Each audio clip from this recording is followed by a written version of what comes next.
Welcome, friends. I hope you're well today. I'm Henrik. Thank you for tuning in to Red Eyes Radio. This is the one and only independent radio program that goes far and wide in a search for answers, and we do not shy away from looking under the rug and in the darkest of corners and shadows in order to gain better understanding of world events, history, conspiracies, and the more occult and esoteric aspects as well.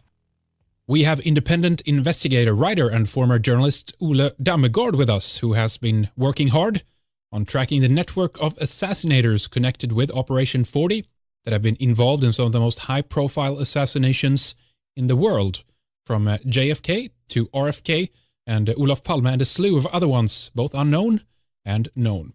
He is the author of the book Coup detat in slow motion, where he churns out the facts behind the assassination of Swedish Prime Minister Olof Palme. This is what led him to JFK, and he has pieced together the puzzle, as he sees it, around the assassination of John F. Kennedy, and this is what we are going to discuss during the coming 2.5 hours or so. So stay tuned for who was involved and how it was pulled off.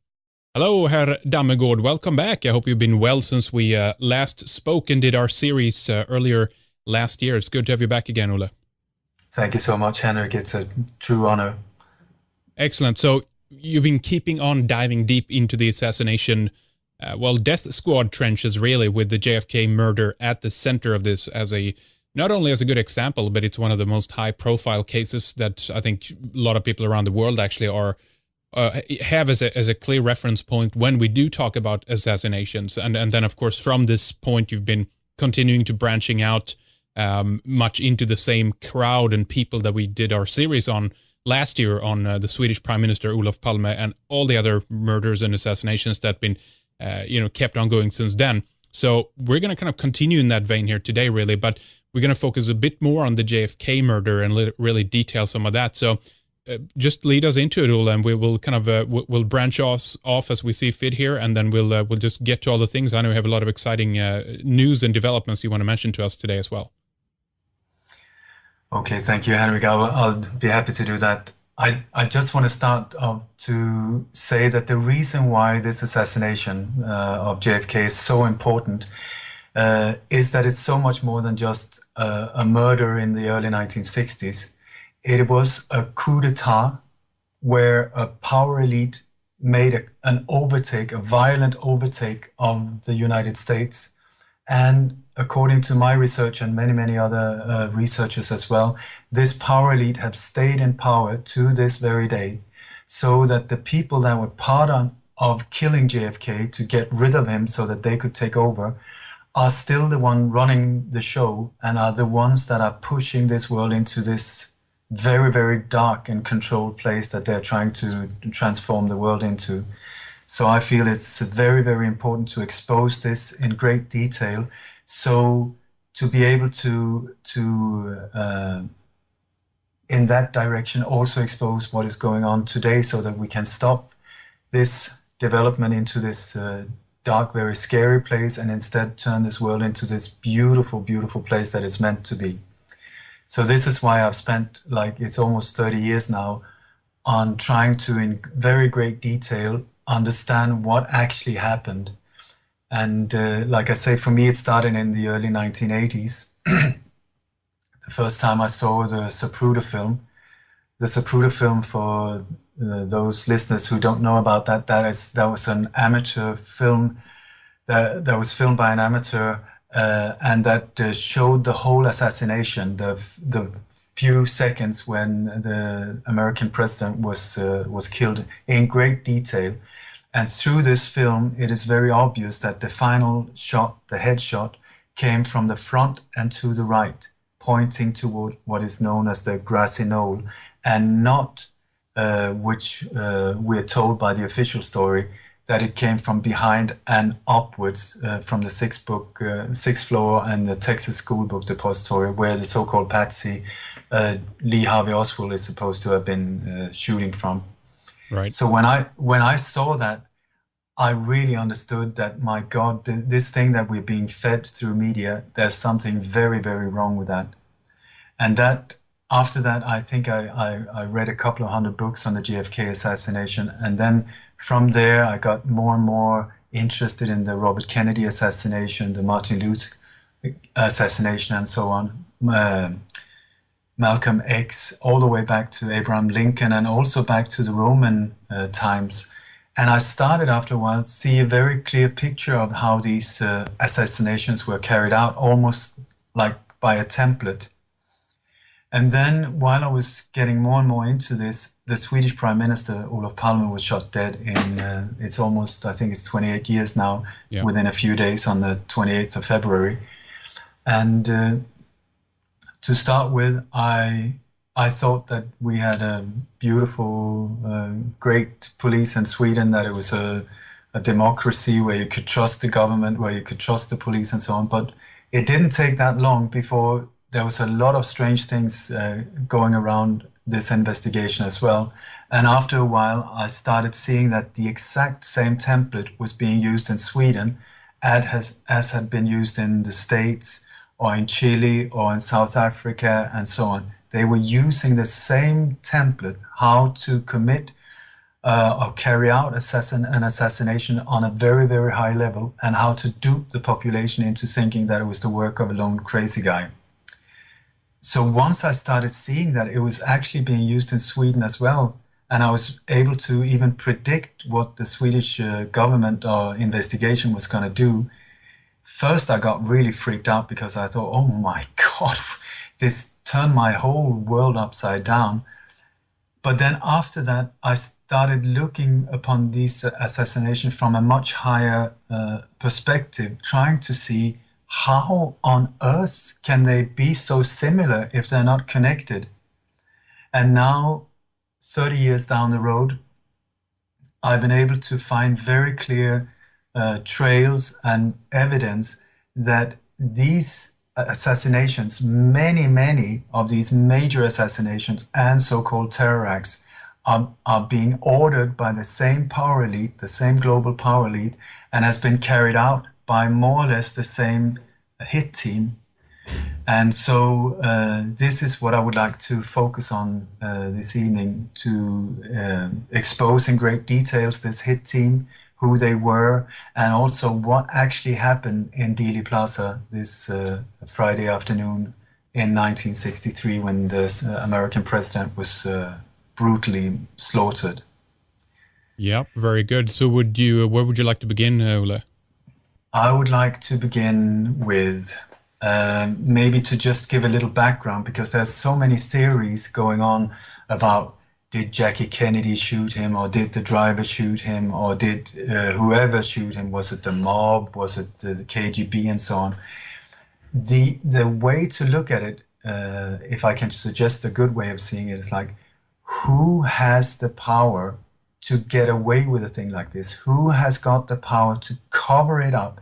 Who has the power to control the media in such a way that even 50 years down the road, it's still a big mystery? You have to look upon it like that, and then go backwards in and see what actually happened that day. And also, once again, who had the power to carry these things out? And you will see that we're not talking about a lone crazy guy or a crazy driver in the limo or Jackie Onassis or whatever. I mean, that after a while, it becomes like a big joke, because you will soon start to see that it's a massive operation, multi-layered and multifaceted, totally built up on a need-to-know basis, where the people that were involved to carrying it out, many of them didn't even know what they were doing. They were just given a task and they were performing that, not knowing that it was actually aimed at killing the president. So it's a very intricate jigsaw that needs to be put together. But I do believe now that I've been able to identify more or less all the different shooters, the positions, how they got in and out of Dallas this day and so on, and the different connections. And so this is one of the ways I would like to describe this, by following the vehicles and also what the different witnesses saw. And some people have been standing up telling the truth, that were people that were involved and so on. And also there's today we have a man by the name of James Files, who has admitted that he was the one who fired the final headshot from behind the picket fence. And once again, quite a few experts have dismissed him after studying this guy for years. I think that is a major mistake to do that, because the information he has given is incredible and it fits in perfectly into the whole jigsaw. Interesting. So it's such a big thing, so I'm not really sure where to start. Sure. Well, take your time, and we'll run through it, and but wherever you feel is most pertinent to begin, let's begin there. Okay, the thing was that JFK started out as I would say the last real elected president, even though there was some fraud going on, and where the Chicago mob was involved through Frank Sinatra and through his father, JFK's father. But he won a very close victory over Richard Nixon, and he got into the White House. When he got into the White House, there was this incredible feeling of optimism.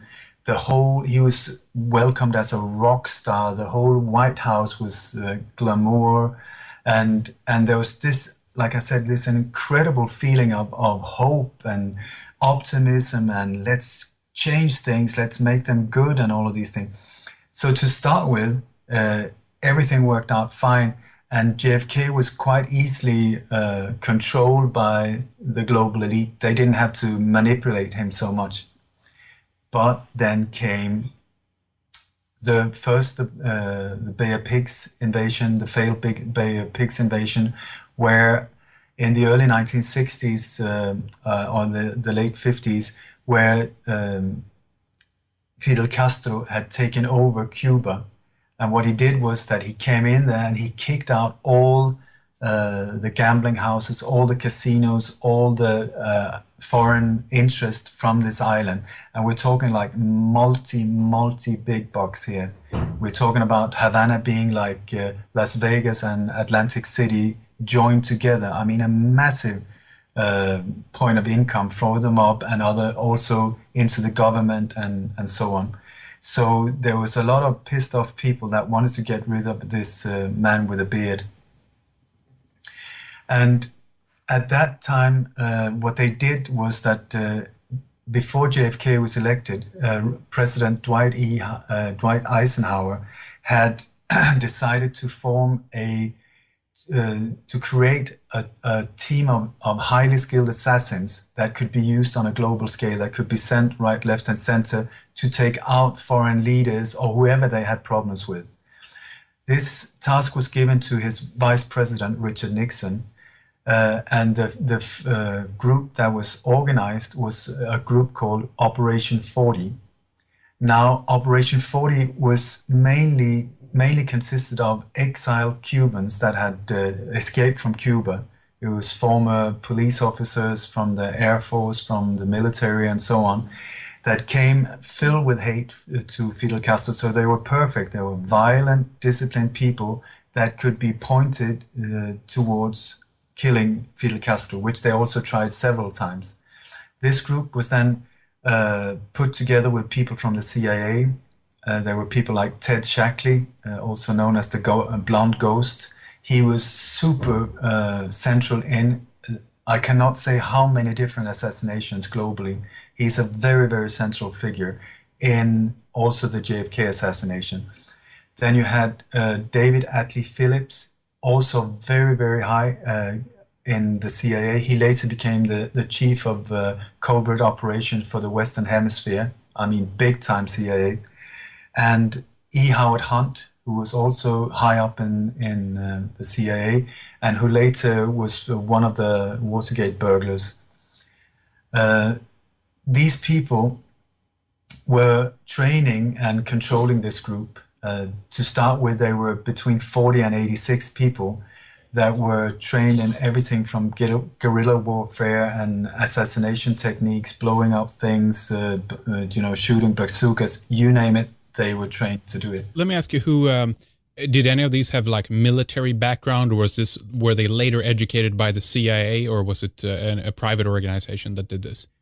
No, like I said, they came from the police, from the Air Force, from the military on Cuba and so on. Right. But they came and they were trained in Miami. They were trained, there were different bases. There were one base in Guatemala, there was one in Miami, there was one in Louisiana and so on, where they were trained in different types of guerrilla warfare and so on. And many of the key people in the Kennedy assassination were part of training them. Like I said, James Files, the shooter behind the picket fence, he was one of the people training there. There were Lee Harvey Oswald was involved in it with the gun running. Jack Ruby was involved in it. Guy Bannister in Louisiana and New Orleans in Louisiana was part of this whole thing. And all these exiled Cubans, the whole machine was pointed to take out Fidel Castro. That was the idea. And the guy who was put in charge of the financing the whole group, I'm not talking about him paying them, but the guy who got the funds from Texas oil tycoons and from the mob and from the military industrial complex and so on. The guy they put in charge of that was a man by the name of George Bush Sr. Yep. This George Bush was, at that point, his father was Prescott Bush, which was a very, very interesting and very central person when it came to funding the Hitler war machine. He was even accused of treason and so on. But what he was doing, he was working for the same bankster elite, trying to fund both sides and keep the Second World War going. He and Alan Dulles and other people like that was also very central in Operation Paperclip, where they exported all of these Nazis. Most people think that the Nazi war machine was over after the Second World War. It was not. What happened was a few was sentenced and the rest of them was imported to the States and other countries where they were part of building up the so-called OSS, which later turned into the CIA, also the Stay Behind network in Europe, the Gladio network, and building up NASA and the whole banking system and so on. So this whole very central Nazi mentality has just been fundamental in modern American society that has then spread all over the world. So, like I said, and the guy that George Bush was given as his right hand in this funding part was a man by the name of Felix Rodriguez. This Felix Rodriguez has followed George Bush Sr. in his whole career as his right hand when it has come to dealing with problems. He was also very central in the Iran-Contra scandal, where he was also the guy who tracked down Che Guevara, Fidel Castro's partner. They tracked him down in Bolivia. A small little group of military people tracked him down, and then the guy that was ordered to kill him, Felix Rodriguez, gave the order, and the one who actually pulled the trigger was a man by the name of David Morales. He was also way up in the in the CIA. He was the chief of the JM Wave station in Miami, which was a massive, big operation. And this David Morales was also at the Ambassador Hotel when Robert Kennedy was assassinated, and so on. We're talking about the same people popping up everywhere. So then came the Cuban Missile Crisis, when the Soviet Union was sending ships with missiles on towards Cuba. And this was discovered by a satellite, and JFK and the American government warned the Russian government, saying, if you cross this line, they gave us a certain latitude. They said, if you cross this line, we will press the button and we will start this nuclear war. And by mistake, this ship actually crossed this line. And JFK was more or less sitting with a finger on this button that could have started absolute global mayhem. But people who were there, they said that he was sitting there with tears in his eyes and just saying, I refuse to be the one that commits this against the world. And in my humble opinion, once again, it feels that was the point where he turned around from being somebody that you could easily manipulate, that was happy to be in the White House and have a glamorous life and so on, to become a very strong individual who just said, we need to wake up and do something because this whole thing is going into total madness.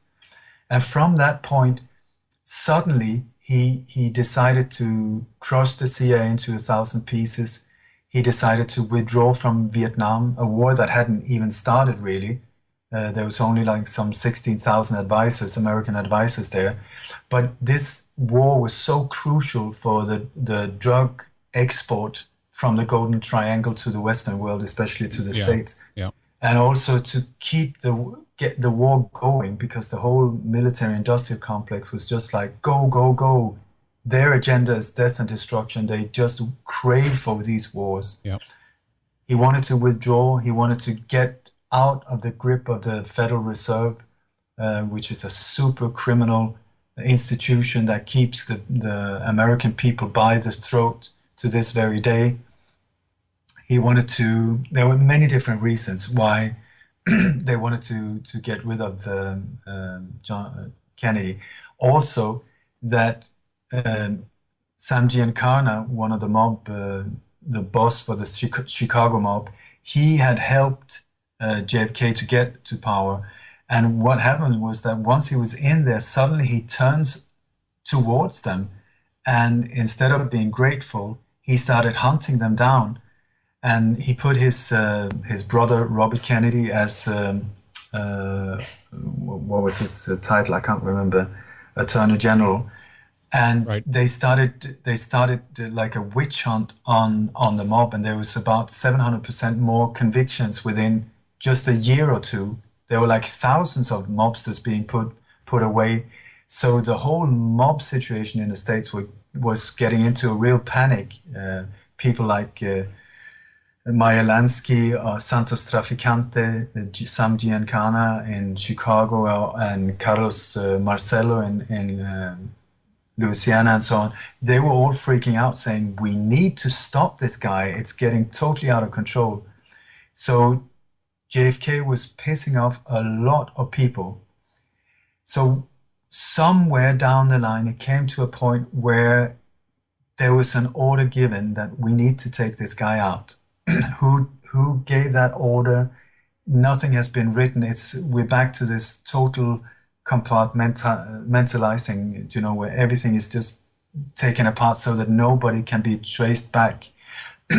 But in the spring of 1963, you will see signs of this operation being prepared, and also signs of when they started preparing the patsy, who in this case was this man, Lee Harvey Oswald.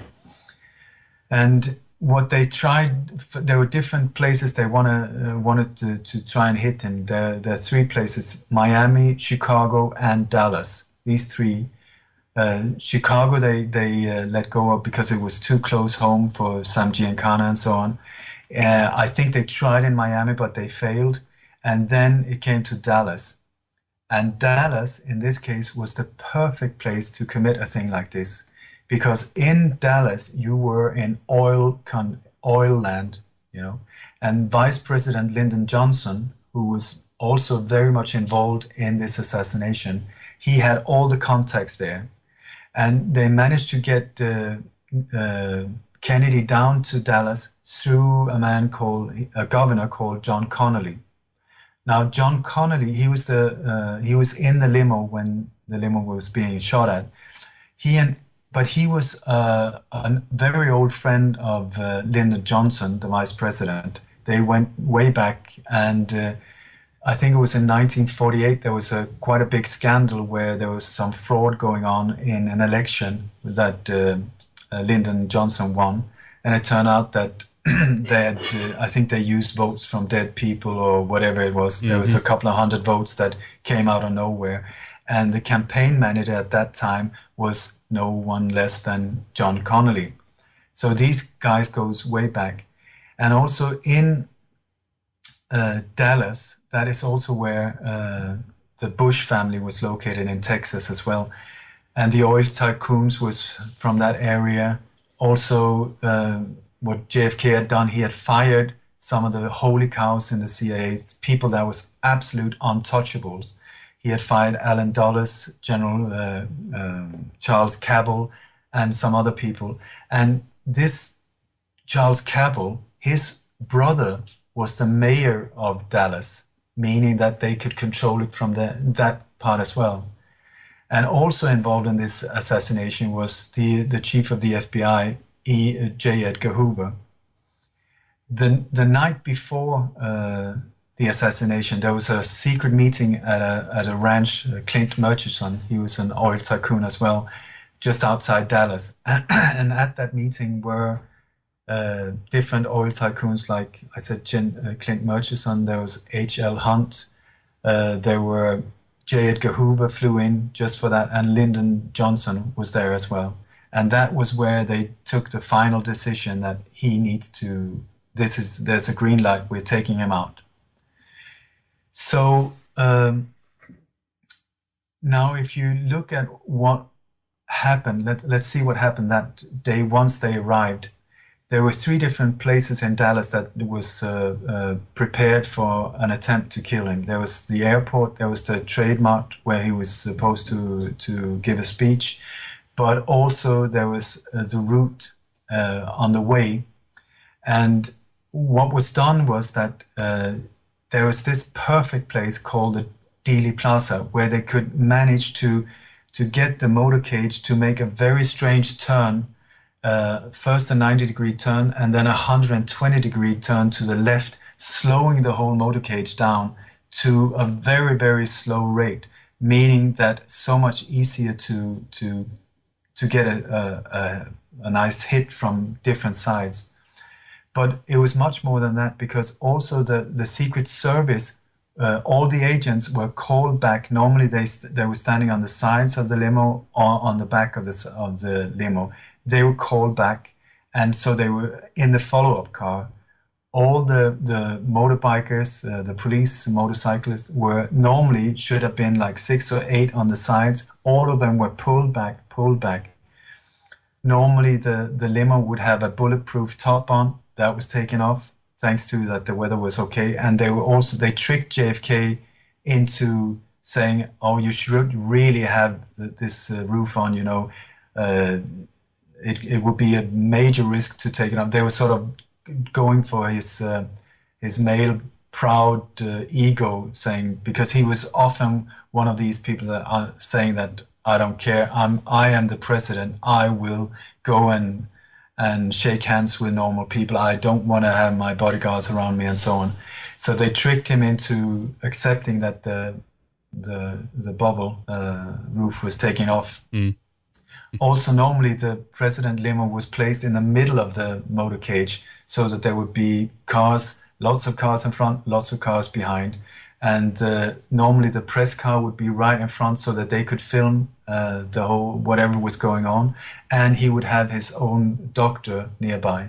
There would also be ambulances placed along the route and so on. And about a month before, at least weeks before, the CIA, the Secret Service and different security, with the help of army and so on, would go in, check all the routes and check all wherever risk could be. They would check that there were no open windows, there would be snipers on the roofs, everything would be prepared. This day, nothing. And also the ambulance was called off. There was just a few minutes before the motorcade arrived to Dealey Plaza, there was a man getting a seizure in the street. So the ambulance that was placed there went to take this man to hospital. Once they arrived there, he just walked out and he was fine. But that meant that the ambulance was out of the way. And also his JFK's own private doctor was put way back in the end of the motorcade. And then instead the limo was number 2 in the whole motorcade. There was only one car in front of him, where the sheriff of Dallas, the police chief Jesse Curry, and a policeman or a sheriff called Bill Dexter was the people there. And they were the ones that showed the way, so the limo just followed. Now, if you look at the newspapers the day before and so on, the official route was going on a street from downtown Dallas, just going very straight through the whole of Dallas, and then under what is called the triple underpass, a bridge, and then straight from there going to the Trademark Center where he was going to hold the speech. This is crucial when it comes to the security, that the vehicle that the president is in must not go under a certain speed because of security reasons. So when they made this very, very strange change of route, that just slowed the whole thing up and just opened up for fire from all different directions, which is exactly what happened. But since the change of this, the route here, I think was through the power of the mayor of Dallas that they managed to do that. So normal people were standing along Main Street, the one that was planned and the one that was shown in the newspapers. So it's very interesting to study the people that were standing around the other street, this alternative route that was not officially exposed. Why were the people standing here? And what we're going to find out is that many of the people around standing next on the curb and on the grassy knolls and so on are very interesting to study, because many of them are connected to the assassination itself. Right. So if I start with what I've been able to find out is that there were two places where the hit team was, or two places where people were gathering. They were sort of like meeting points. There was the Cabana Motor Hotel that was owned by Doris Day in those days, and there was a very late meeting the night before where Jack Ruby was one of the members. They were also some of the oil tycoons were there, and some of the shooters were meant to take part of that meeting as well. But due to very bad weather and so on, they didn't come until in the early morning on the 22nd. The other place was the Adolphus Hotel, which is just like a few hundred meters from Dealey Plaza. And that Adolphus Hotel, I think, can very well have been like the center, the technical center from where the whole operation was controlled from. Because when you study these big conspiracies in great detail, you will find that they will always have some kind of a commando center where the whole operation is guided from. And this very day, two people had booked in to this hotel as well. One of them was Sam Giancana, the Chicago mob boss, and he had also with him one of his lieutenants, a former police officer from Chicago. His name was Richard Kane. He was a very, very skilled shooter as well. And we will later find him in one of the positions from shooting him. So this day, there were some very specific groups coming into Dallas the day before and on the morning. And one of the teams came in from Arizona. They were supposed to, they came and gathered at a place in Arizona called the Grace Ranch. It was owned by Peter Licavoli. He was a mobster, and he had this perfect ranch with an airstrip, with a pool, with a really perfect place, not a lot of neighbors and so on. So it was a great place for operations where they didn't want people to look in, and whoever was taking part of it could have a good time before they had to go to action and so on. So the people that came to the Grace Ranch this day was a CIA man by the name of Chauncey Holt. Chauncey Holt was a CIA operative from time to time. He was also very much involved with the mob. And at this time, he was based in LA, where he was working as a forger for the CIA and other services. And what they did was he had been given an order to make different fake IDs. He was the one who made the fake IDs for Alec Heidel, which was the alias for Lee Harvey Oswald.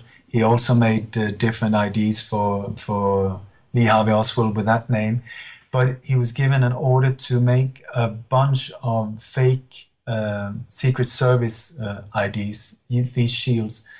They were actually not fake because they used the same, it was in an office building in LA where the CIA had their one, what do you call it, one flat or one storage for their operations. And then underneath, the floor underneath was where they were manufacturing the real Secret Service badges and sheriff badges and so on. So it was perfect for them.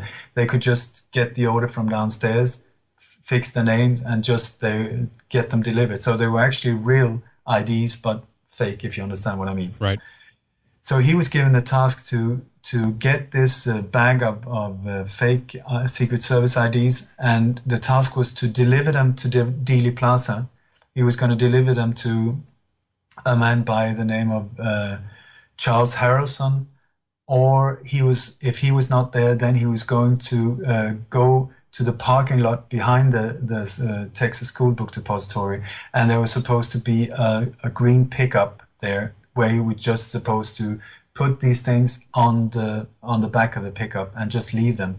He was then ordered to, if anything went wrong, at that point he was not aware of that JFK was going down, that if anything should go wrong, he should just as quick as possible go to one of the train wagons that was placed on the back of this parking lot.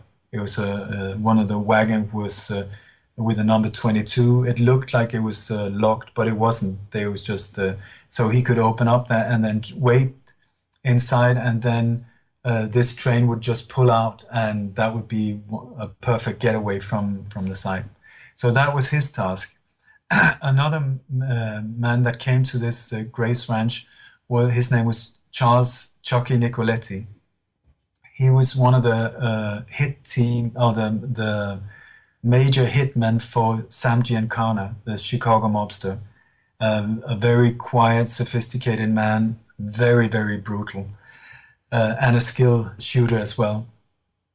So he was there, Chauncey Holt was there. Then there was another man, a mobster as well, Leo Morseri, he was there, and a man by the name, a pilot called Joe Canty from the CIA.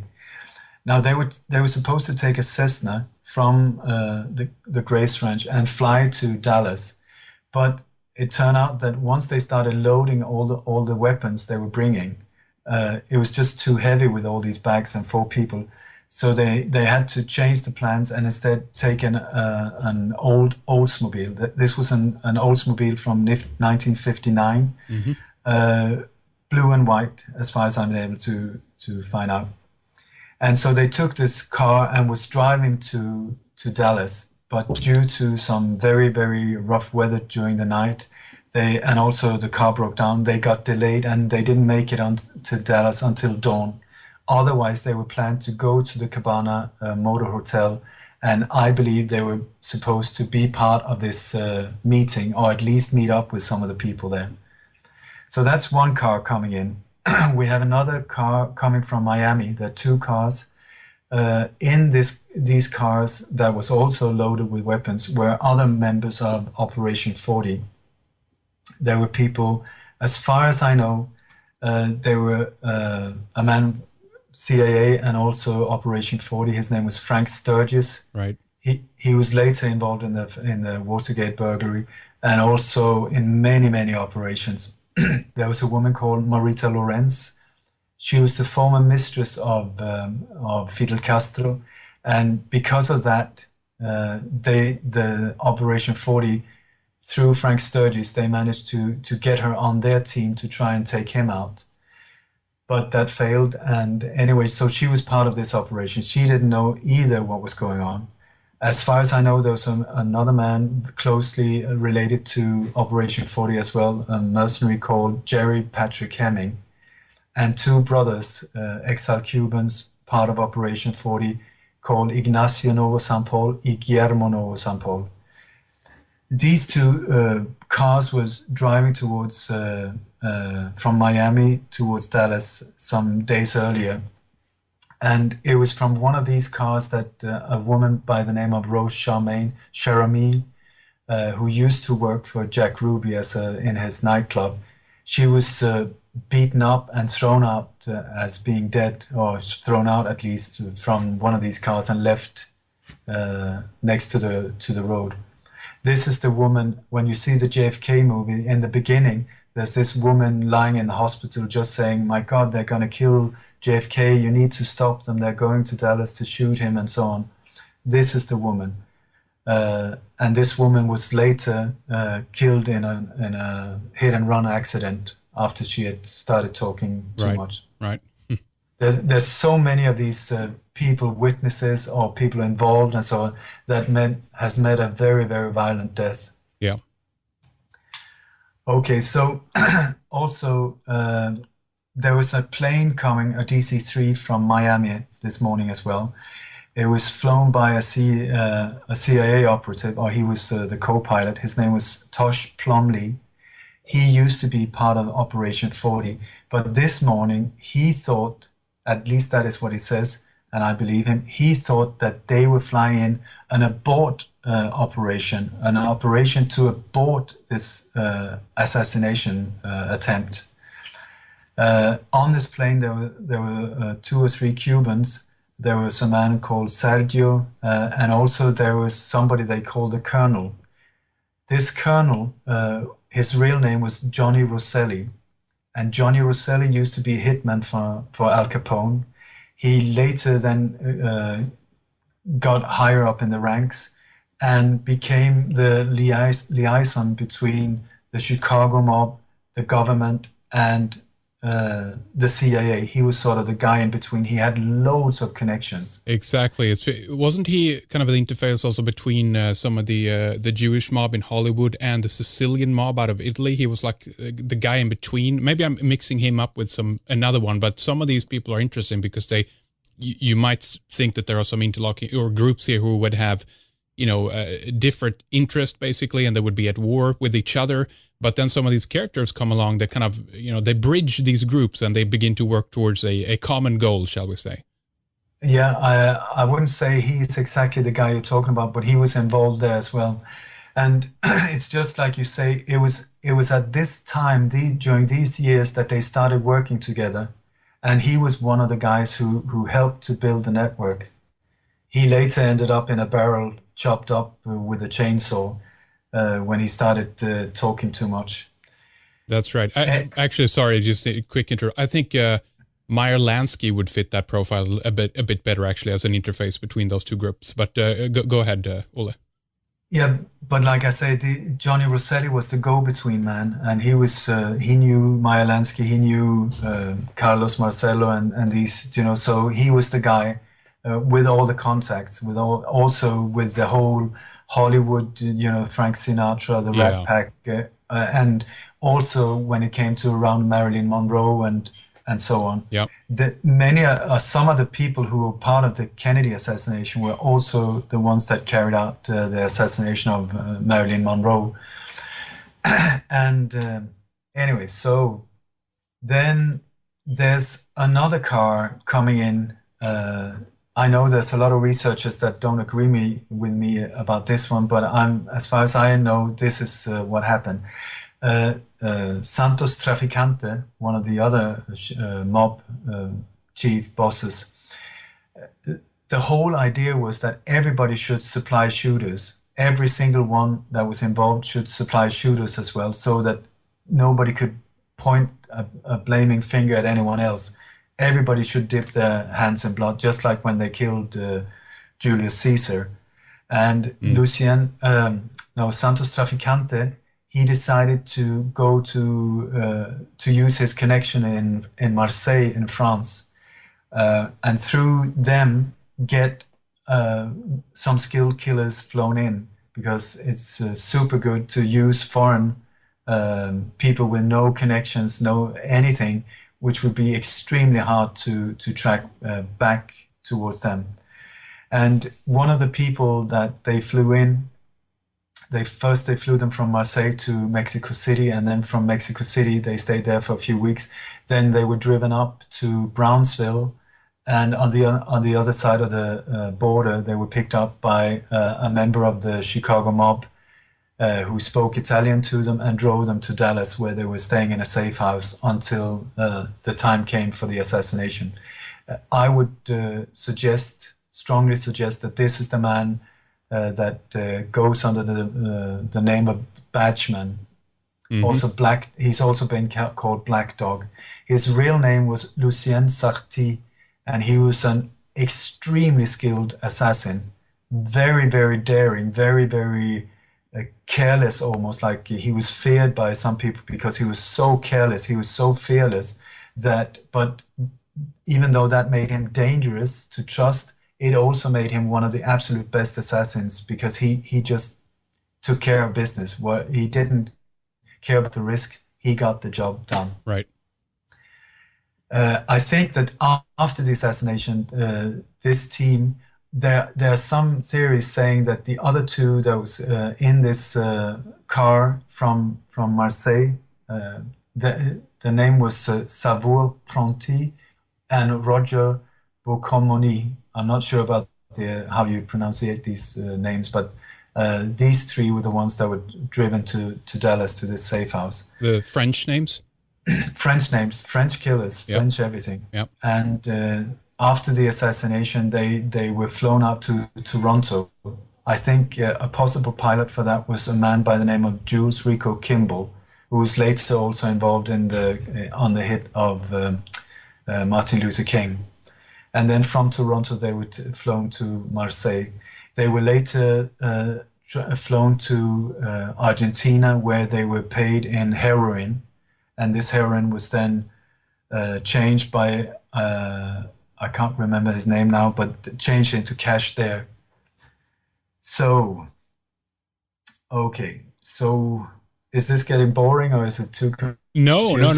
No, it's very interesting because you're basically going through all these characters, all these names, and these are all, I'm trying to take them all down as well as we go here so we can have some links here, because this is really important stuff. And as you just kind of quickly graze over the bios of some of these people, you realize how, deeply nested into the power structure they are. And at the same time, then it also gives people who are kind of listening to this an idea that, all right, if we have so many of these high profile people who probably at this point would at least have a lot of eyes on them, shall we say, because of their background and because what they were involved in, if they are allowed to be in and around an area all at the same time where this kind of convergence is happening, it's quite obvious at this stage as well that you realize the complicity of the law enforcement, the government overall, that structure in part of this, because otherwise they would know that something is up. There's way too many of these people in one spot at the same time kind of, coming in.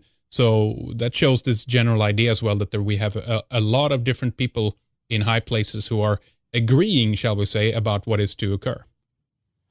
It's a lot more than agreeing. It's like they are organized together. Even they just know about their little part of the whole puzzle.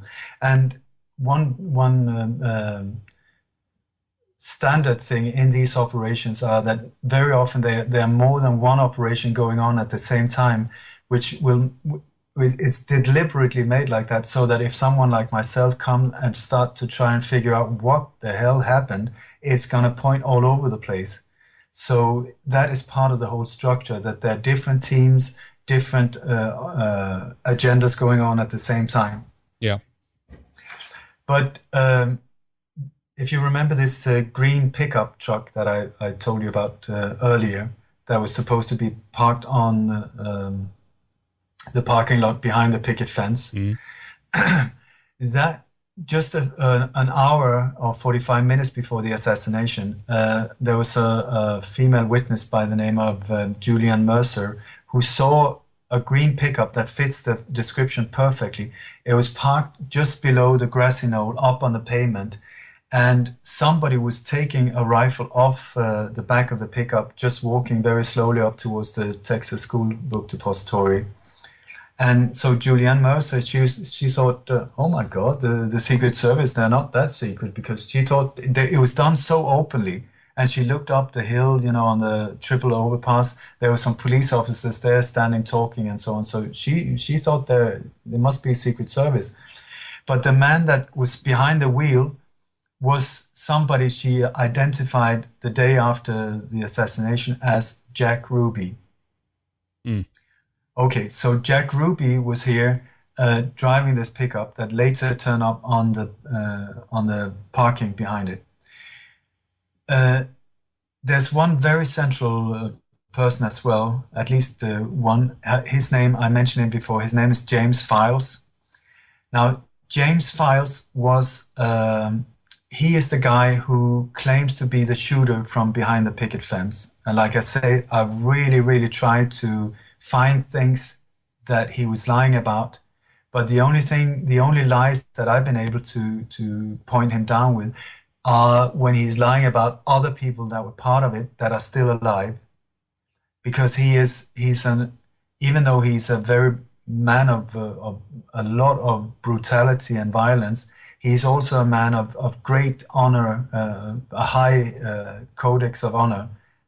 Because this is the thing, it's very strange when you go into mob circles and so on, you think they're monsters, and they are if you look at what they're doing, but at the same time they have some of them have a very high sense of ethics and so on, and they would rather die than rat someone up and so on.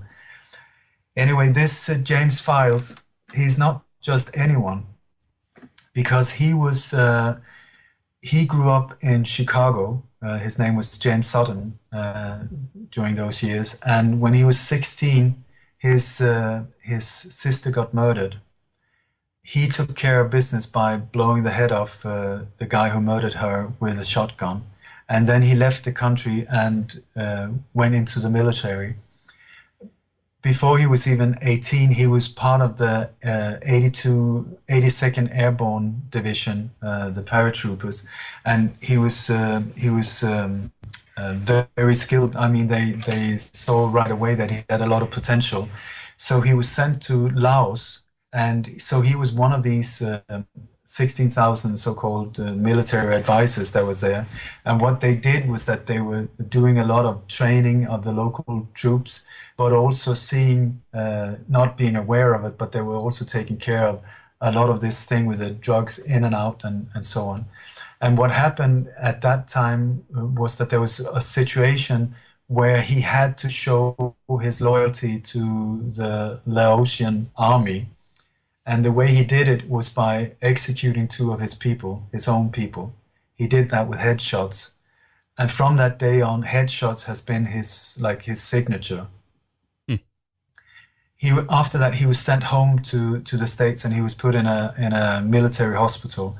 While he was there, he was approached by Ted Shackley from the CIA. Do you remember I mentioned him before? Sure. From Operation 40, Ted Shackley. Oh, yeah. And on the recommendation from Ted Shackley, James Files was approached by David Atlee Phillips. So David Atlee Phillips recruited him to the CIA, and from that day on, he was working both for the Chicago mob and the CIA. So when the CIA needed him, they just called him and so on. So David Atlee Phillips was what was called his controller. Now, what is really interesting is that David Atlee Phillips as well was the controller of Lee Harvey Oswald, the patsy. Mm. And he was also the station chief of Mexico City at the time of the assassination. So he was very central in the whole black painting of Lee Harvey Oswald as a patsy, making him look absolutely super guilty.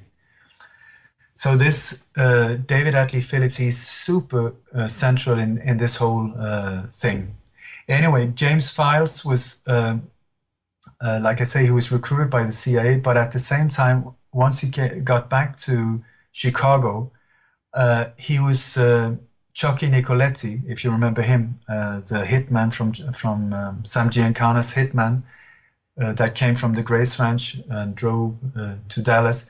He was recruited by him as his driver because Chucky Nicoletti saw him in stock car races and stuff like that, and saw that this guy is really good with weapons and cars. These are the two things that he's really good with. So he got him as his driver. He was only 19 at the time.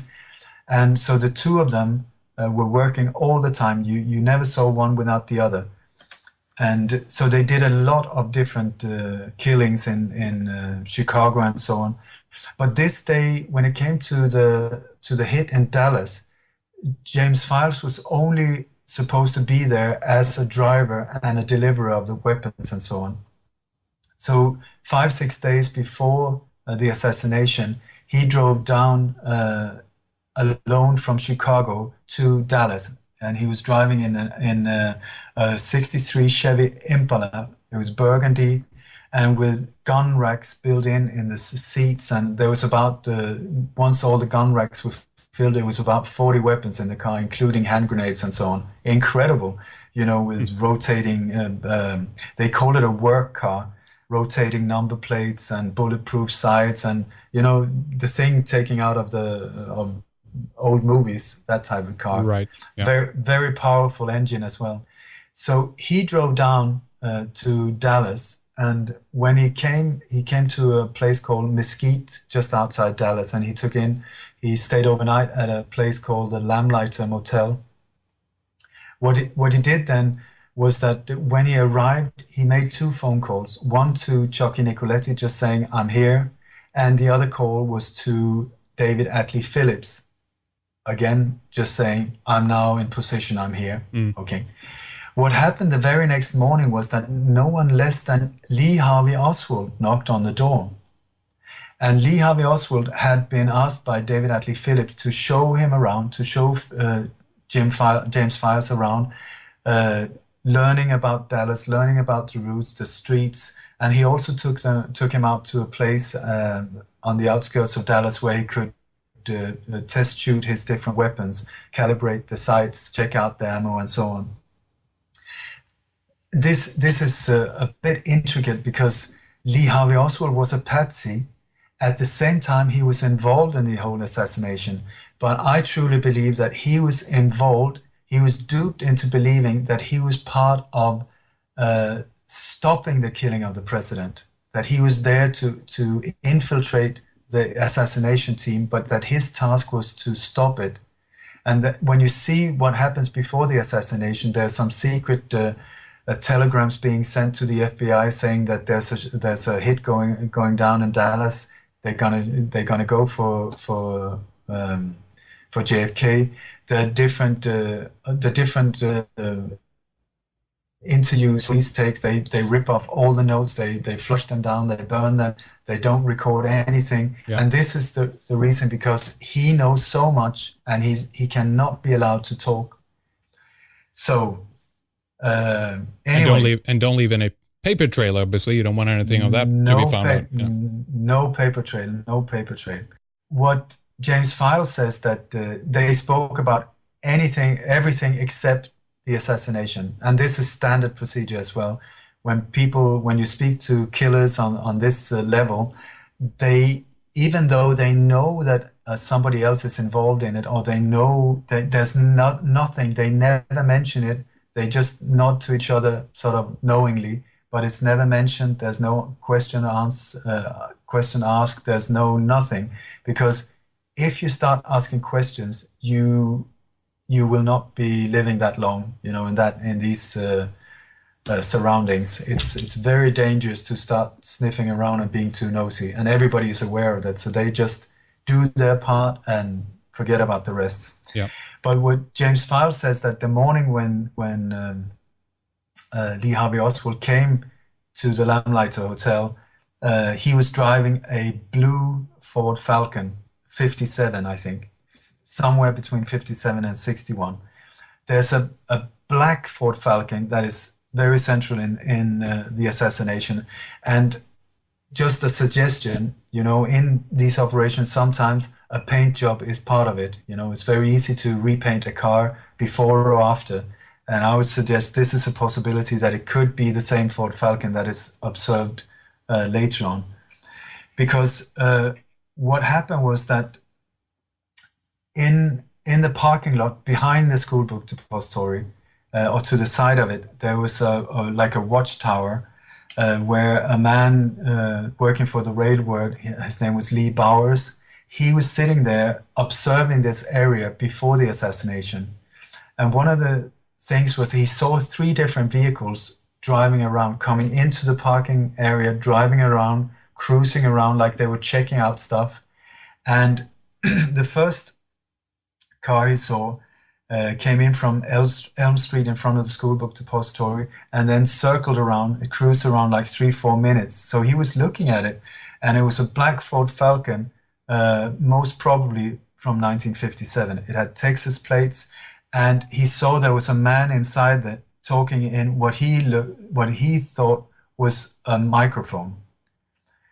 Like, then you go back to Chauncey Holt, who was the guy who supplied the fake Secret Service IDs and so on. He claims to have seen a man that he knew driving around in a black Ford Falcon in the parking lot speaking into a microphone. So I think we can say surely that this is the same man.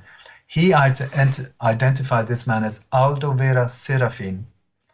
Now, Aldo Vera Serafin at this time was one of the highest paid assassins globally. So here we are once again with a super star, if you want to call him that, in that area, in this small little place called Dealey Plaza.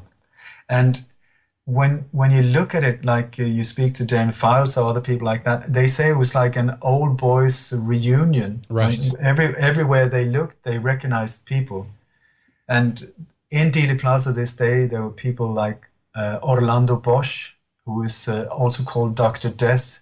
He supplied bombs for hundreds of different terror acts over the years after the JFK assassination, all the way up to, I don't know, the latest around 2000, the year 2000. He was involved in the blowing up of Orlando Lettier in Washington, D.C., as was James Files, and as was the Novo Sampol brothers that I mentioned before, coming from the car in Miami and so on. So it's the same people popping up again. There's another one, super terrorist, called Luis Posada Carrilles. He was there in Dealey Plaza, same, also member of Operation 40, and also part of, the amount of different assassinations and terror acts they've done, incredibly. And then pardoned by no one less than George Bush Sr., believe it or not. Yeah. Was that one of his, like, before he went out of office, one of his last things that they usually do? I think George Bush did the same thing. Bill Clinton did the same thing as well. They basically, the last couple of days, they pardoned some of these, ardent criminals to get them out in the last day of presidency. Was there a similar scenario there, or was it just in the middle of it? Yeah, I can't remember. But then this is typical as well. They also get the new president to pardon them before they step down. Right. Yeah, exactly. Yeah. I mean, Richard Nixon, he even had to change his vice president. He got rid of his vice president and got Gerald Ford in. Gerald Ford, that was also part of the Warren Commission afterwards, so that Gerald Ford could pardon him. It's like, cover your trails, cover your trails, cover your trails. Well, Ole, let's just push the pause button basically here and just take a short break before we carry on in the next segment. I want to just carry on the story here, and we were just kind of getting into it really. But why don't we talk just a little bit about your website and tell us about the book that you've written as well, so people know where to go to find out more about you and follow you. And of course, I urge everyone who hasn't already to check out the series we did earlier, last year, 4 programs basically in a row on the assassination of Olof Palme, the Swedish Prime Minister, and the connecting branches out there as well. But give us your I believe you have a new website address as well this time, right? I have indeed. It's called lightonconspiracies.com, lightonconspiracies.com. And the book you're talking about, I've got several books, but the book you're mentioning is called Coup detat in slow motion. And it's about the assassination of the Swedish Prime Minister, but also showing all the different links that is just spreading out globally that are connecting so many of these different events. And I've even managed to find people that were in Dealey Plaza when JFK was shot, that was in location in Stockholm some 23 years later when Olof Palme was killed. So they're interlinked. It's totally incredible once you start getting into the magnitude of these things. And I just want to say as well to to do research like this for so many years, it's very, very hard without any funding. And when you got a family to feed, it's extremely hard. So if anybody wants to help pull this load, I'm extremely grateful for donation, extremely grateful. Also, I've got a newsletter that you can subscribe on that would also help finance my research and so on. So very good. Are you available for conferences, speaking engagements, and such as well, Ole? You name it, I'm right there. If I can, I'll be right there, because I think it is extremely important to expose these things so that we can turn this world into this beautiful place it's meant to be. And I am one that will do my utmost all the way. All right, very good. lightonconspiracies.com. That's the new website to check out. We're going to have that linked up as well. Check out the book. And of course, if you want to help out Ole through donations, please go ahead and do so. All right, well, we'll take a short break right here. We'll be right back with more in just a little bit.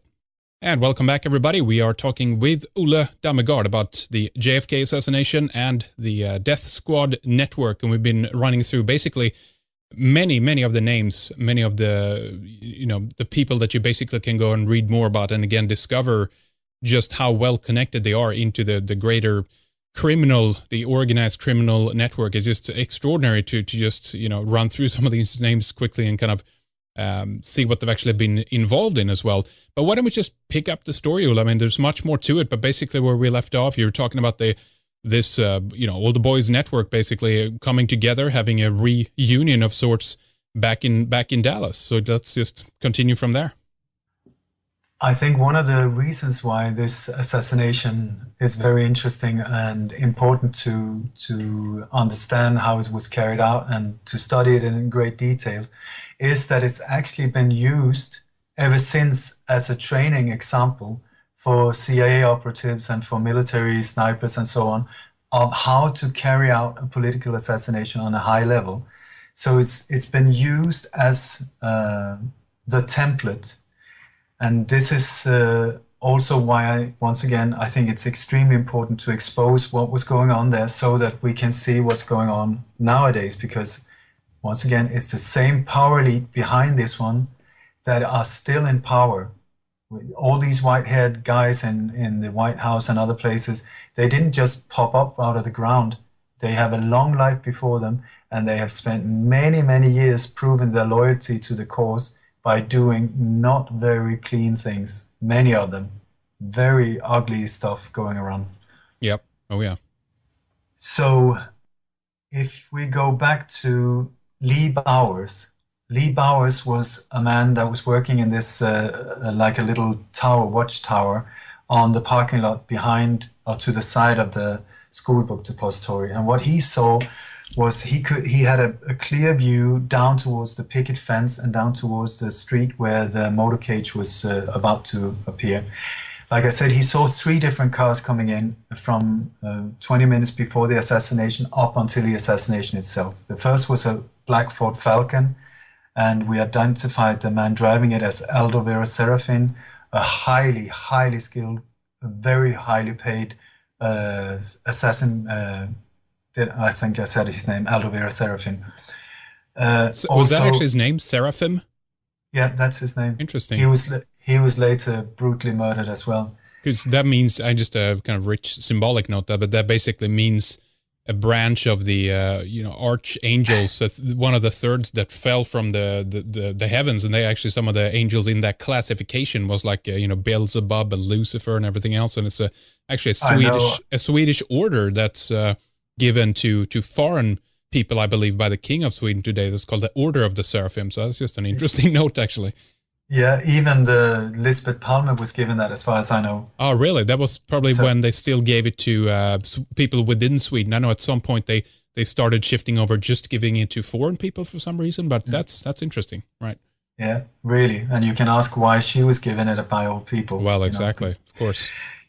So first there was this black Ford Falcon that was driving around. And the reason I would say that they were driving around, they were just keeping all the different people, checking everything was under control, checking that everybody was in position, and giving back order or reports over the radio to wherever this center of control was.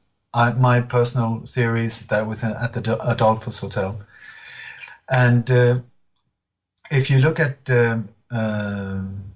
let me just go back to the second car that Lee Bowers observed. He said it was a 1959 Oldsmobile, and that it had a Barry Goldwater sticker on the back. It had out-of-state license plates, and it was a bit dirty. When you check out the car that Chauncey Hall, Charles Nicoletti, and the other guys came from Arizona, that was a 1959 Oldsmobile. It had a Barry Goldwater sticker. It had out-of-state license plates from Arizona, and it was dirty because of the heavy rain. So I would say the chances that that was the car is very big. Right. And I would guess that it was the guy that drove them was either the pilot Joe Canty or the other guy Leo Mosseri, the mob guy. Joe Canty was later the pilot that flew out Charles Nicoletti out of. Sorry, I'm mixing them up. Doesn't matter. Okay. Forget about that. All right. Anyway, so that was car number 2. And then the last car he saw was a Chevy Impala 61 or 62, I think. Out-of-state plates, entered some 7 minutes before the shot. It was dirty as well, 4 doors, possibly a station car. Now, if you look at Dealey Plaza, maybe I should describe Dealey Plaza a little bit. If you look at, if you take Main Street that comes from downtown Dallas, where the motorcade came from, if you take that in a straight line and going towards the Trade Mart where he was going to hold the speech, there's a street called Houston Street, and that is almost like the bottom of a pyramid. Many of these assassinations are carried out with symbolic ritual meanings that I'm not so knowledgeable about. But very often there are this structure of streets going in a pyramid shape, or the obelisk in the nearby neighborhood, or the eternal flame, or this is a place that used to be a gravesite, or where they chopped the head of people or something like that. When you look at Dealey Plaza, you have exactly that pyramid shape of the streets, and you got an obelisk there as well. So I don't know if that's a coincidence. I'm just pointing it out. Yeah. Anyway, so you got Houston Street as the bottom of the Main Street going straight up through the pyramid. Then you got Houston Street going as the bottom of the pyramid. And then that one makes a left turn, very, very heavy left turn, 120 degrees, into Elm Street, that then continues and passes by the School Book Depository and the Grassy Knoll, and then they meet where the triple underpass is. Then, like there are 3 different streets going, but that's sort of the top of the pyramid.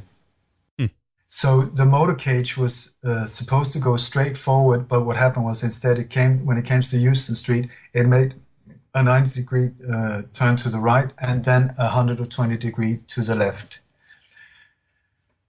And the buildings around here were, you had the local jail, then you had another building. Then on the corner, there's a building called the Daltex building, where on the second floor, there was a CIA front cover company on the second floor.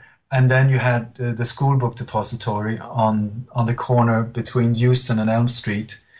After the Texas School Book Depository, there's a big open space, and then it comes up to where the so-called Grassy Knoll is, where behind that is the picket fence where one of the shooters was positioned, and behind that a big open parking area with some rail tracks in the background. And then, like I said, all these 3 streets goes in under what is called the triple underpass. It's a very strange layout of a place. When you look at it, there's small sculptures and white walls, and so it's not easy to describe if you don't know what it looks like. But it also makes a perfect place for different shooters to position themselves. Yeah. So as far as I've been able to figure out, I'm just going to reverse a little bit. James Files, who was the driver for Chucky Nicoletti, he was and who was driving around some days before the hit team together with Lee Oswald. He was given the task in the morning to come to the Cabana Motor Hotel, and at the Cabana Motor Hotel, Chucky Nicoletti was staying. He was there given the order to drive Johnny Rosselli, who was also staying there, drive him to Fort Worth, where he was going to meet up with someone that was going to give him an envelope with some stuff.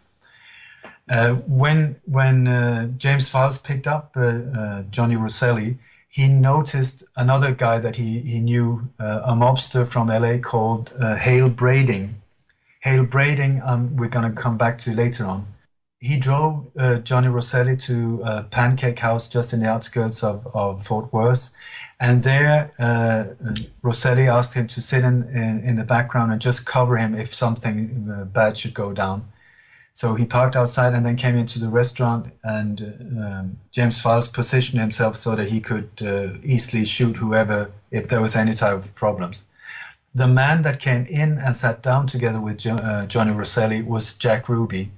And Jack Ruby had with him an envelope that it later turned out was it was a handwritten map of Dealey Plaza, where the route the change of the route was filled in, and also some of these Secret Service IDs that were being used as well.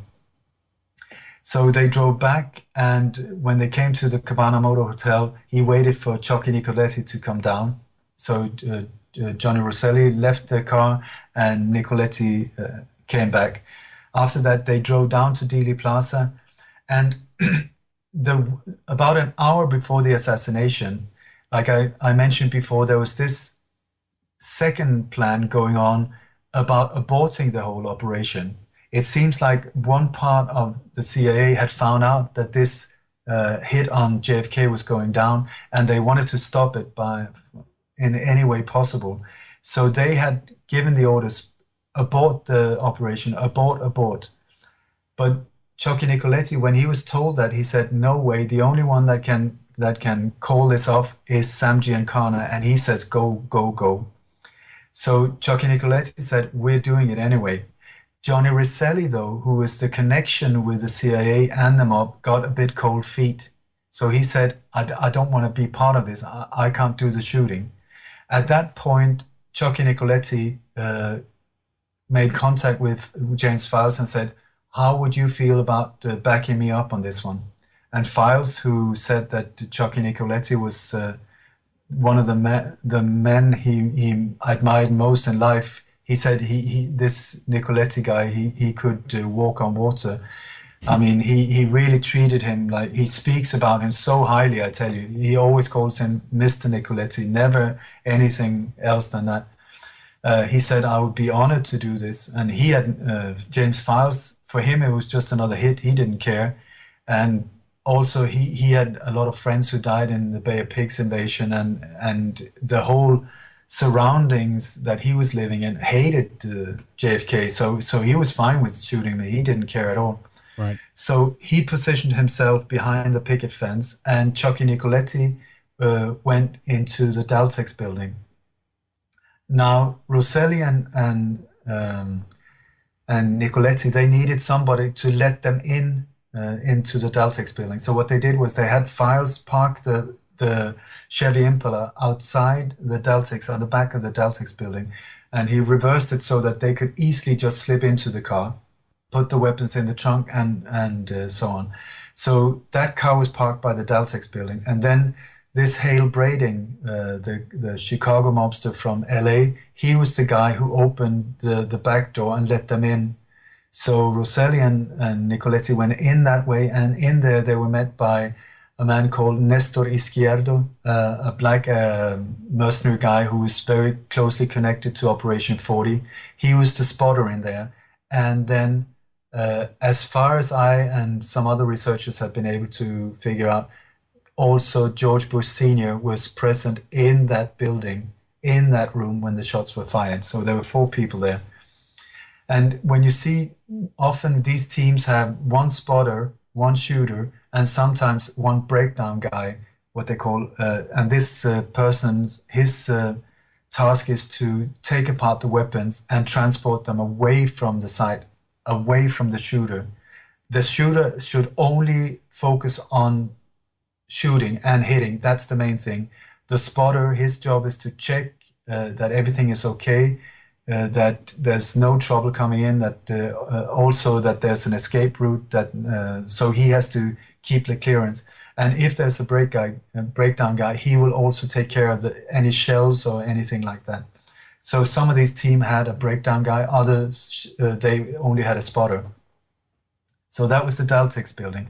Then when we moved into the Texas School Book Depository, in the so-called Sniper's Nest on the 6th floor of this Texas School Book Depository, which, by the way, was owned by a colonel who was an oil tycoon, but he was also the founder of the Louisiana Civil Air Patrol. I don't know if you know that. No. This Civil Air Patrol was a place where they recruited young guys.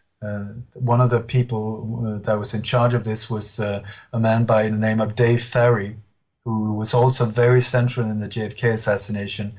And he's the guy in the JFK movie with the strange eyebrows and the wig because he had cancer and so on. Very strange character. Right. But also in that this Civil Air Patrol, there were other people like Barry Seals, who later was part of Operation 40 as a CIA operative pilot, and who was very extremely central in the Iran-Contras scandal. One of the pilots flying in and out, all of these things. Another of the pilots was this man I mentioned before, Tosh Plumley, who was part of the abort operation. This, I'm just going to mention that this Barry Seals as well, he was just about to give testimony against George Bush Sr. when he was gunned down in Baton Rouge in Louisiana just 1 week before the killing of Olof Palme. And Olof Palme was also involved in these international gun affairs with links going into P2 and with George Bush Sr. and these guys. So if that's a coincidence or not, but the timing, they started cleaning out with Barry Seals and it just kept going. You have Uwe Barschel in West Germany and lots of different suicides there. And also in the States, there was a lot of cleaning going on there. Oh, yeah. Anyway, and another man that we're going to come back to in this Civil Air Patrol was a man called Walter Tabinski, also called Wally. This is a very unknown man in these circles, but he and his accomplice Clyde Forshaw and a third one called Roland Otis. These three are also very central in this conspiracy, and they have been super central in many of the major conspiracies that has been taken off, and also been part of a cleanup team that has cleaned up, I would say, around 1,000 people. At least that is what a very reliable witness has been informing about. Right. But this Walter Tabinski, he was also in this Civil Air Patrol. But if we go back to the Texas School Book Depository, in the so-called Sniper's Nest, as far as I've been able to find out, the man that was sitting in that window, his name was Eladio del Valle. He was a former agent for the Batista regime on Cuba. He was part of Operation 40, and he was also a very skilled shooter and so on. The man next to him was a spotter, a black man by the name of Herminio Diaz Garcia, also part of Operation 40, highly skilled assassin. He did several hits on different dictators or presidents in Central America and so on, and was later shot down and killed in Mexico City. Then in the window on the same floor, this floor is one big room, and in the window furthest to the west, if you say that, was the witnesses observed a white male with very heavy rim what do you call it, rim-horned glasses, you know, like very like that. That was the shooter from that window. Now, after the shots had been fired, what happened was that there was a witness on the other side of Dealey Plaza that saw 4 people run out on the backside of the school book depository, and they jumped into a car that looked like a Rambler, a Nash Rambler, and then took off north, going up away from Dealey Plaza that way. Now, when you look at it, one thing this day was that the elevator was not working in the school book depository, and there's a big mystery how, if Lee Harvey Oswald had been the shooter, how did he manage to get down on the 2nd floor where he was observed by other people working there, but also confronted by one of the first police that ran into the Texas School Book Depository. He was standing in the lunchroom, just drinking a Coca-Cola, being totally calm, not out of breath and something. So it's a major mystery. If he was the shooter, how on earth did he manage to get down there in just a few minutes? At the same time, there was also some female workers that were using the staircases. And they didn't see anyone come down that road. So how did he get down there? I mean, the obvious answer is he did not. Right. But how did the shooters get away? How did they get from the 6th floor and down and come out on the back of this building? My theory is that these people, like I said, they were highly skilled assassins, trained in jungle warfare, climbing, all of these type of things. And I believe that Lee Harvey Oswald's task was to block the elevator, because if you look of the drawings of the school book depository, exactly where the lunchroom is and where he was standing, that is exactly where the elevators, the shaft are going down. So I believe that his task was to stand there and make sure that nobody used the elevator going up that would disturb the whole thing, and that the people, the 3 shooters up there, what they did was that they took ropes and they just went down with ropes inside the elevator shafts, and then were let out on the backside of the building, running out that way. When you look at what these people looked like, one of the people that was driving this Nash Rambler, it was parked on the wrong side of Houston Street, right on the corner of the school book depository. And the description of this guy matches perfectly David Morales that I mentioned before, the killer of Che Guevara, and who was also involved in the assassination of Robert Kennedy and so on. Also, when you see some of the photos of Dealey Plaza, if you enlarge them major, big time, you will see that somebody that looks a lot like David Morales was hanging around one of these light posts right on the corner of where the car was parked. So I would say that David Morales was the driver. He's the driver who's later seen by Sheriff Roger Craig, where he saw that this Nash Rambler was coming like some minutes after the shootings, and that somebody was whistling, and he stopped and picked up this guy. Roger Craig identified this man that he picked up as Lee Harvey Oswald. And Roger Craig tried to stop the car because it was driving off, but there was too much traffic and he couldn't stop them. But he thought they were very suspicious. And he described them, the way he described the driver was very much like you would describe David Morales from Operation 40. Right. But the people that came out, 3 of them went into the car and took off north on Houston Street. The 4th started running along Houston Street, and then that's the bottom of the pyramid. And then he came to the left corner of the pyramid, if we say it like that, and then turned left onto a street called Commerce Street. And just a few hundred meters down that street is where the Adolphus Hotel is. And that is where Richard Kane, the hitman of Sam Giancana, was staying together with Sam Giancana. And if you look at the description of that shooter the glasses, all of that, it fits perfectly on Richard Kane. This was also exposed in a book called The Double Cross by one of the relatives, the brother and nephew of Sam Giancana. So these were the people. The other two that I identified on this floor has been named by the Cuban Secret Service. So I'm not saying just throwing out names lightly. These are, I believe that they're very, very likely to be the correct names. Right.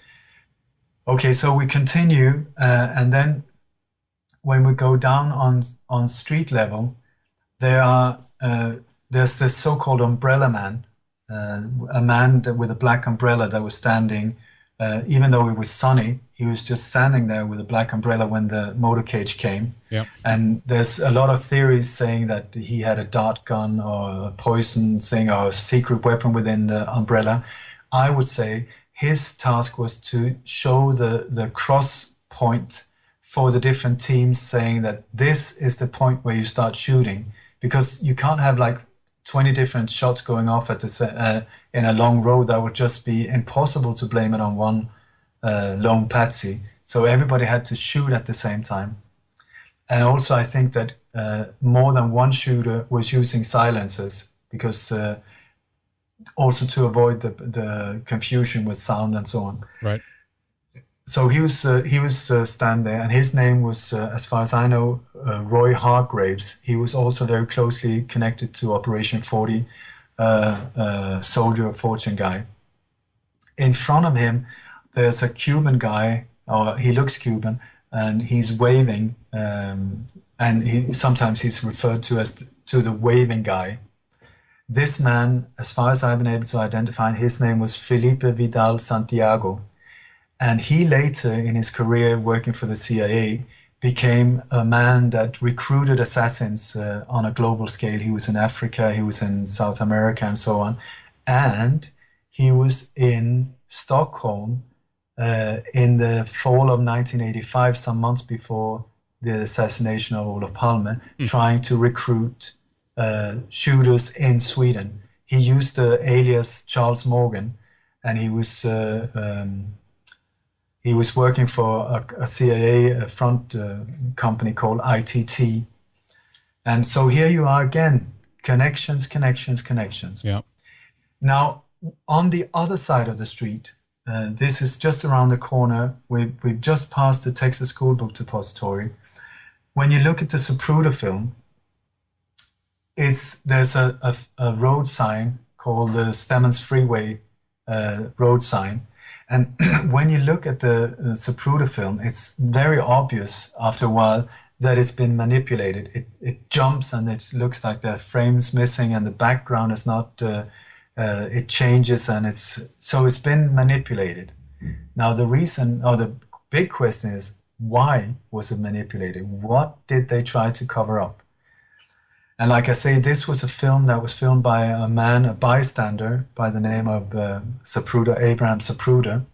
He was a dressmaker working in the same building as, he was working in the Daltex building from where some of the shots were fired. It's also said that he was, that Lyndon Johnson was somebody who helped him into the country, that there were direct connections between Lyndon Johnson.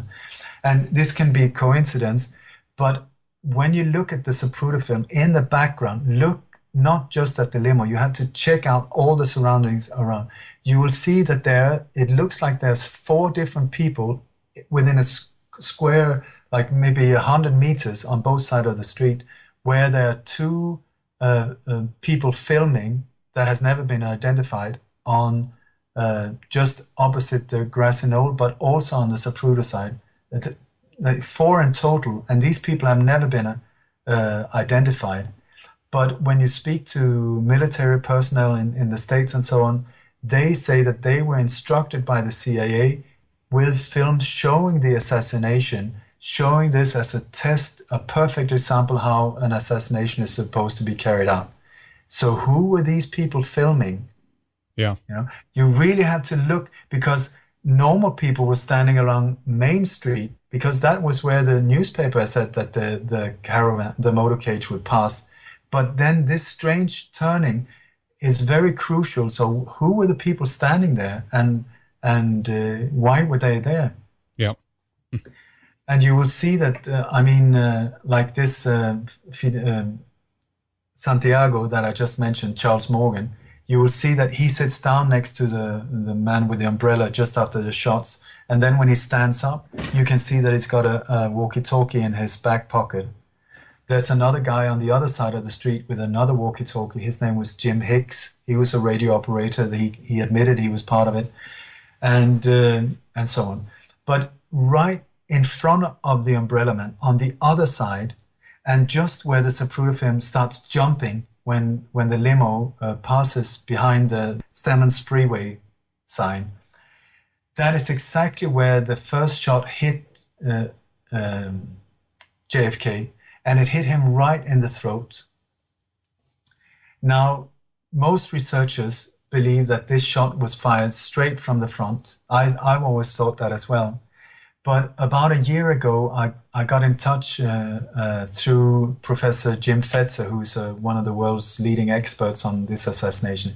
I got in touch with a witness, a woman called Haley Otis, a very, very brave woman who claimed to have grown up together with some people that had turned in to be the worst serial killers ever in modern history, as far as I know. Mm-hmm. And people who were directly involved in the JFK assassination, in Robert Kennedy, the assassination of Robert Kennedy, Martin Luther King, and the blowing up of John Jr.,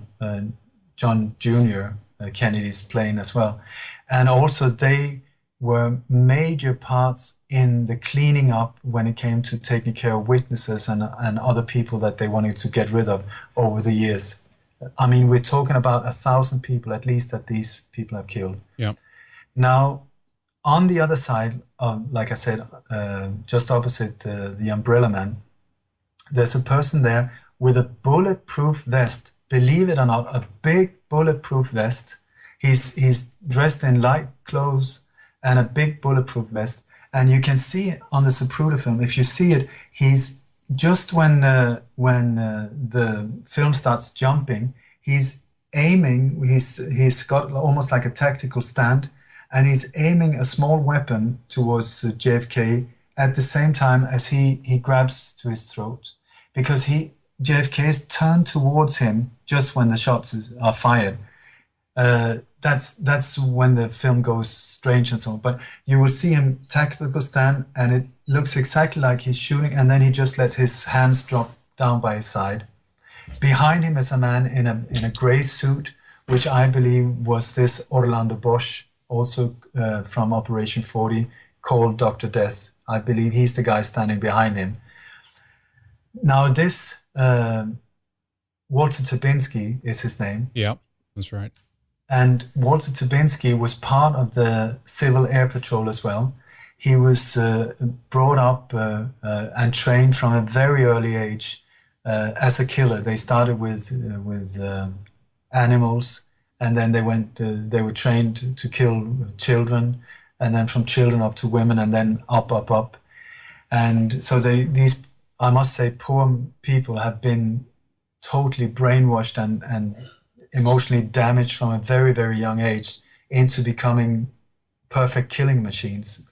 Now, this man, Walter Tabinski, has been identified by this woman, Haley Otis, who knew all of these three people, and who said that they have also told her and described these different assassinations in big details. So she was the one telling me about this the first time, or telling Jim Fetzer, and I just couldn't believe it when she said that he was there, and he said that he shot JFK with a tranquilizer right in the throat, and the reason for that was to make him not be able to move so that the other people could finish the job.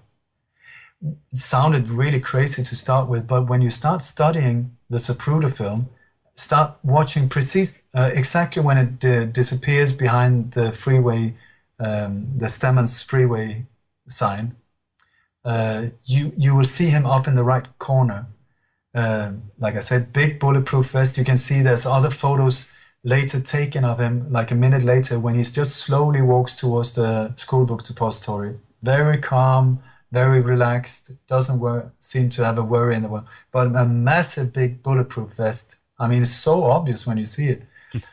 And when you hear the doctors at Parkland, when they described the bullet wound, they said that he had been hit just underneath the Adam's apple, and that there was a very small hole of entry. It was like 3 to 4 millimeters.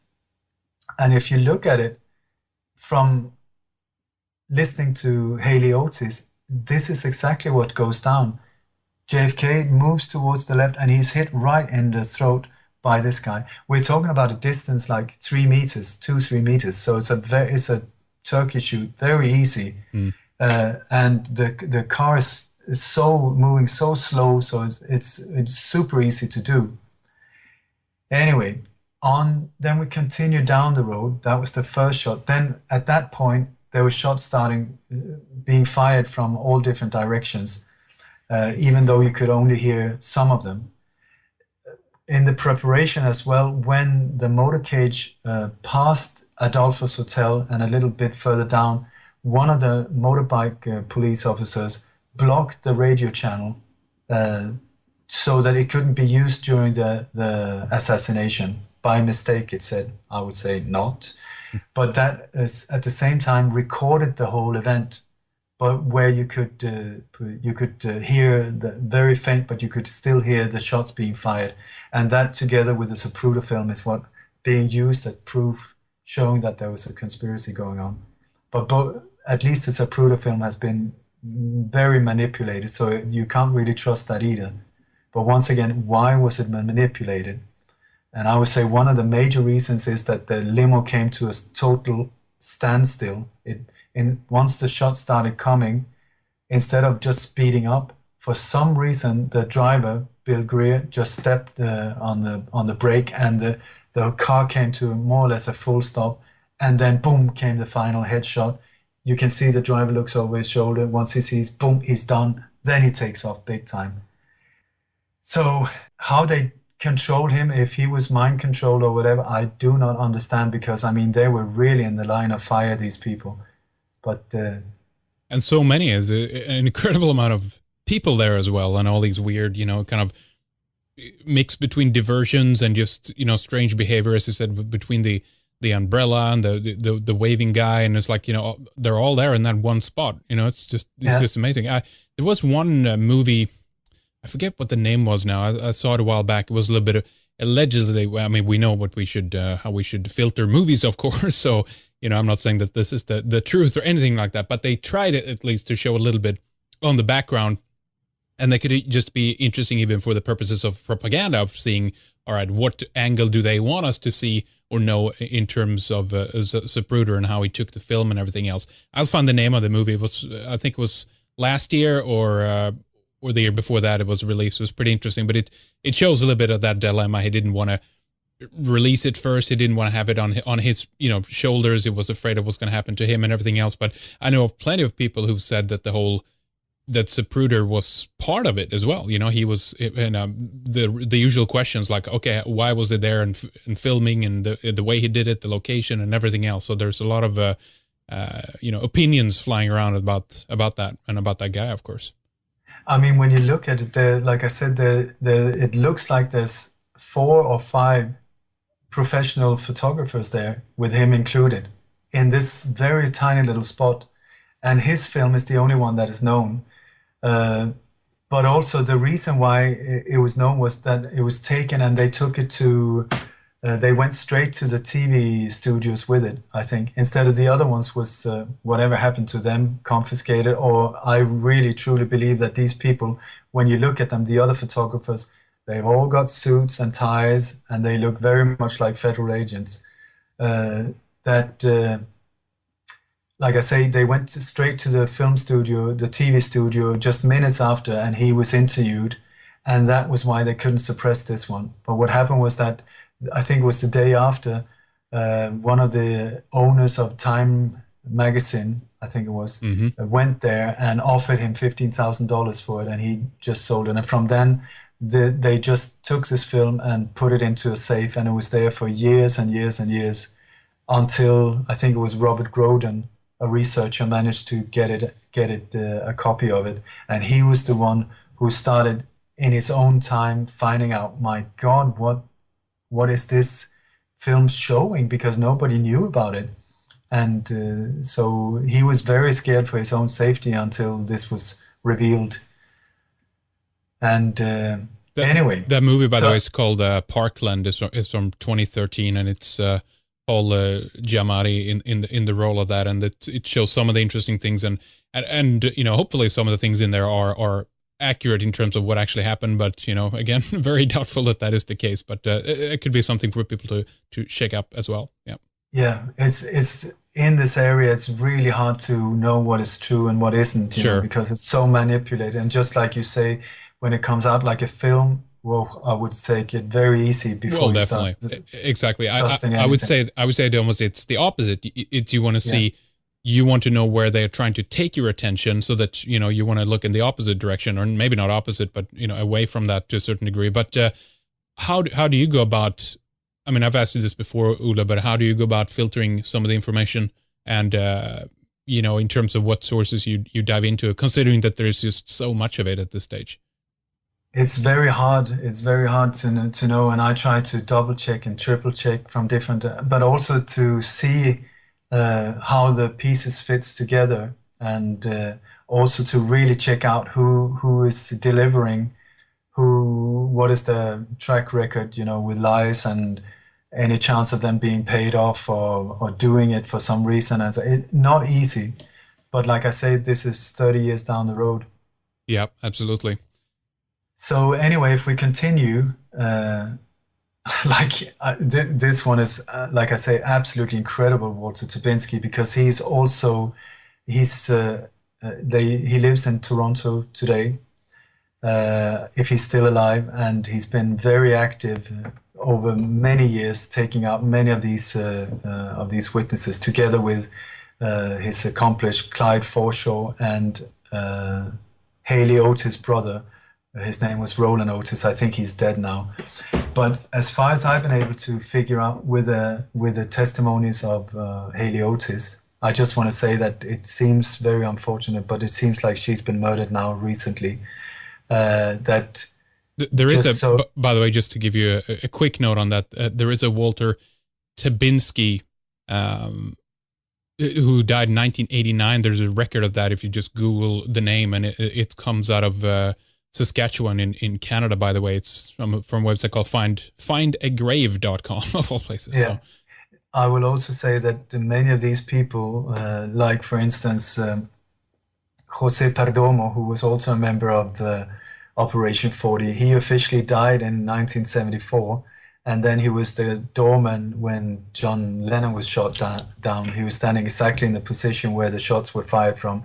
And he was one of the highest ranking officers in Operation 40 for almost 10 years. Yeah. So you can very easily die first, if you understand what I'm saying, yep. on paper. Of course. Because this is the perfect way you die, and then you're used they got multiple identities. And if you, for instance, James Files that we've been talking about here, officially he died at birth. You know, he was born in 1942 and he died at birth. Right. That's the papers, you know. Yep. Anyway, on the other side of the grassy knoll, you have where Zapruder was standing. He was standing up on like a concrete thing. And then next to him, there's a bush. And next to him, there's a strange white wall that comes out in an angle. And then a few meters behind that is the picket fence. So it's a little tricky to describe what it looks like. There's also a staircase going up over the grassy knoll, and it comes up between this wall, this white wall, and the picket fence. So behind that, this is exactly where the final shots were fired. And there's a figure there at the corner of this wall, behind the wall, somebody that they've named as Black Dog or Badgeman.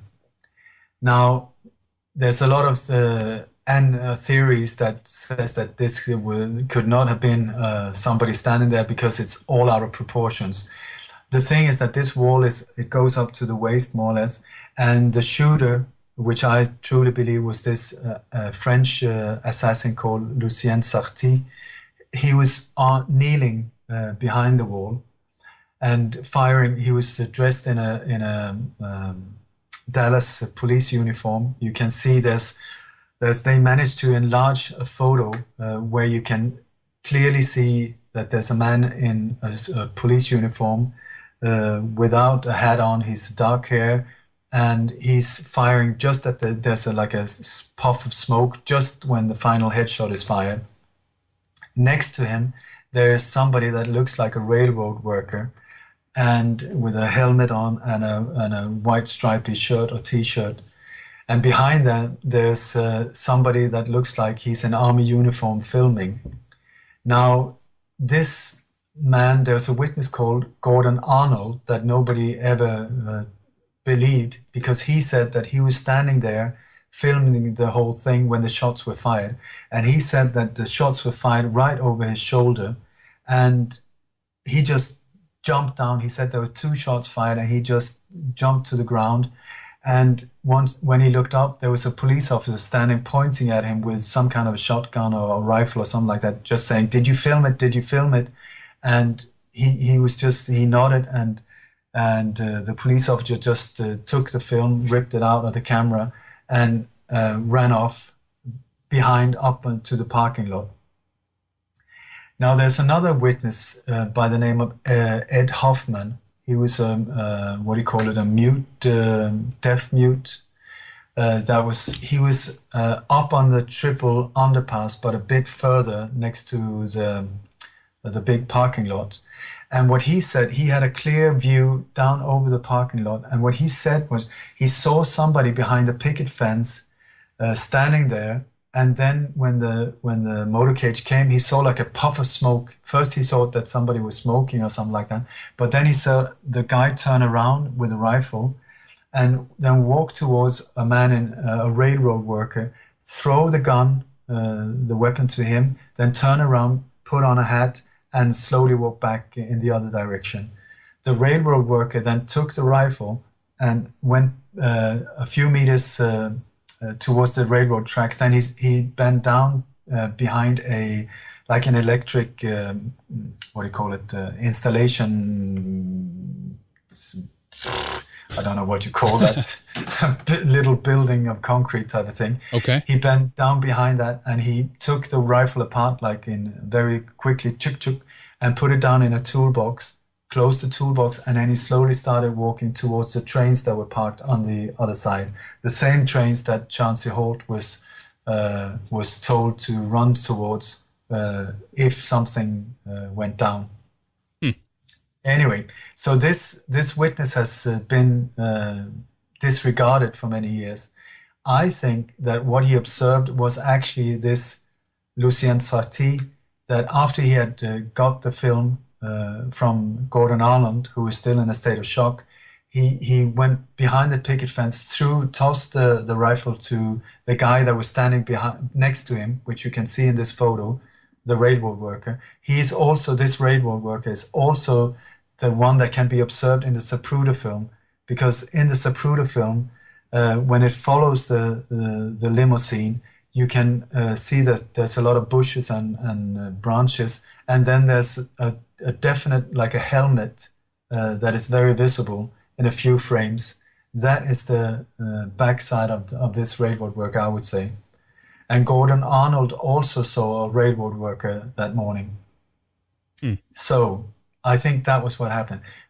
So at the same time, to the left of him, if we go back towards the schoolbook depository, are another shooter. I mean, this president, he was just surrounded this day. I tell you, they wanted him dead big time. But when you check out the Orville Nix film and so on, everybody is so focused on trying to see where Batchman is positioned. But if you look a little to the right, there you will see that there's a white car that has been reversed up against the wall, and next to the car there's a shooter very openly standing with just next to the car, following, aiming at the motor cage. I don't think he ever shot, he fired, but it's very obvious once you see this guy. And this guy, I believe, is this Clyde Forshaw, at least according to Haley Otis, because he told her the story, and also Abraham Zapruder, who was standing just a few meters from him, said that the shots were fired right from behind him and to the right. Mm. So maybe possibly he fired one shot as well. Anyway, so we only got more or less one secure shooter left. I mean, there's different theories about people being in the manholes, shooting from underground. I don't take that for... I'd say that's very possible, but I've never been able to identify who that would be. It could be Roscoe White, a Dallas police officer who claimed that he was part of it and who later died in a mysterious accident. He was blown up, more or less.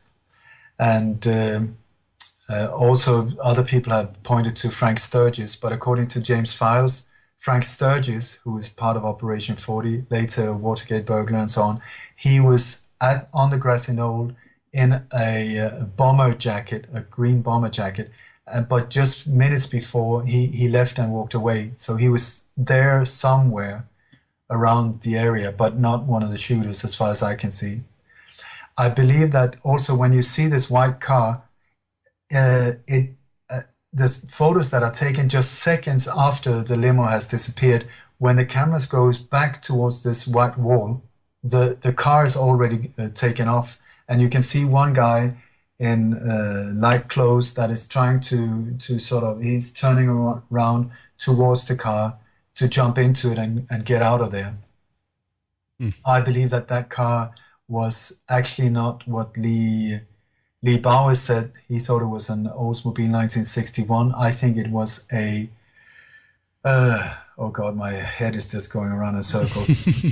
There's so much. There's quite a bit, quite a bit. I'm amazed that it's not that it's just about the first time you get this. So, but anyway, yeah.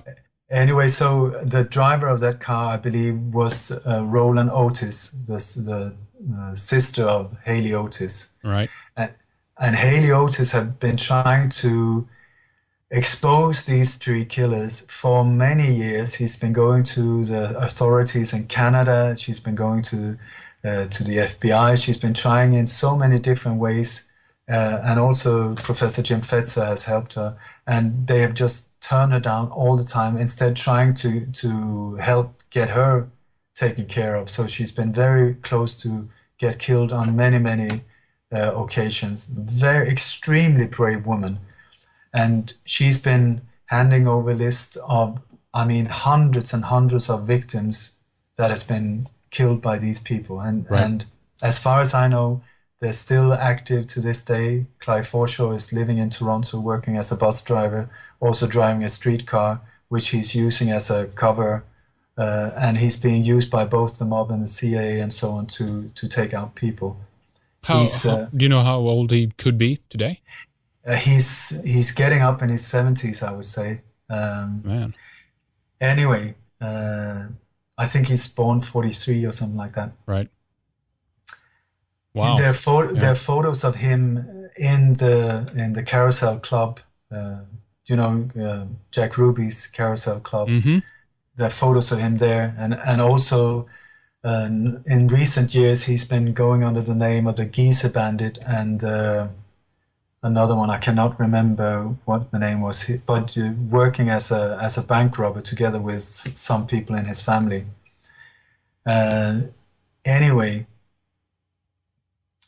I would just say that if this is true, what Haley Otis said before she disappeared or died, we're talking about some of the worst serial killers ever in modern history. Incredible. The scandal is incredible that the authorities in Canada or the States have not helped her to uncover this or stop it, because it's been going on and on and on and on for all of these years. Yeah. And so many innocent people have been killed, children, women, slaughtered for absolutely unnecessary. And Haley Otis said that she thinks one of the reasons why she was still alive was that there was the souls of all of these dead people, that they were trying to support her in uncovering this so that all these poor people, all the families of the victims could finally get closure, because there's so many unsolved murders that are connected to them.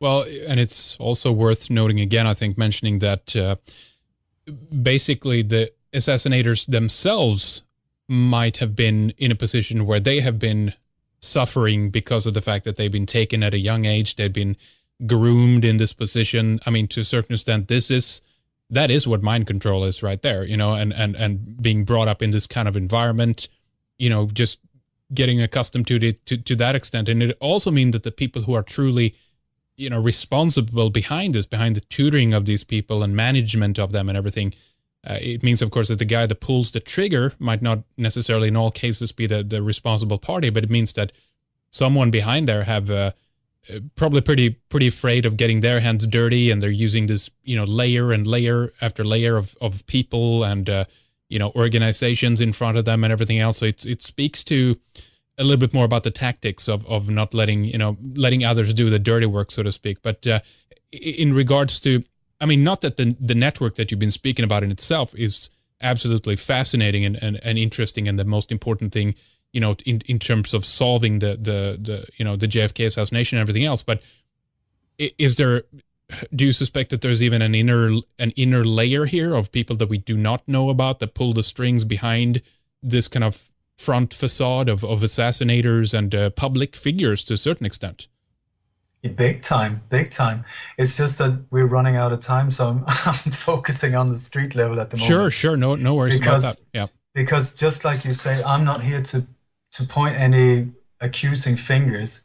I'm here to try and reveal and stop this madness that is going on. And it's by exposing the different parts of the jigsaw puzzle. That's the only way to do it. And just like you say, these people that we've been talking about today, they're mechanics. They only know their part of it.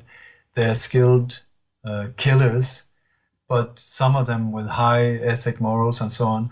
And the real terrorists, I would say, are the people in suits, sitting, you know, safely behind cover. Behind their desks, just wielding a pen, you know, as opposed to a gun or a sword. Yeah, as usual. Extremely cowards. Not being able to do these things themselves, and always ducking, diving, and putting down innocent people as patsies. I mean, awful. These are the real terrorists. But at the moment, I'm pointing on the street level, the hit guys. Yeah. That I mean, these people, many of them see themselves as freedom fighters, and we, on the other side of the fence, see them as terrorists.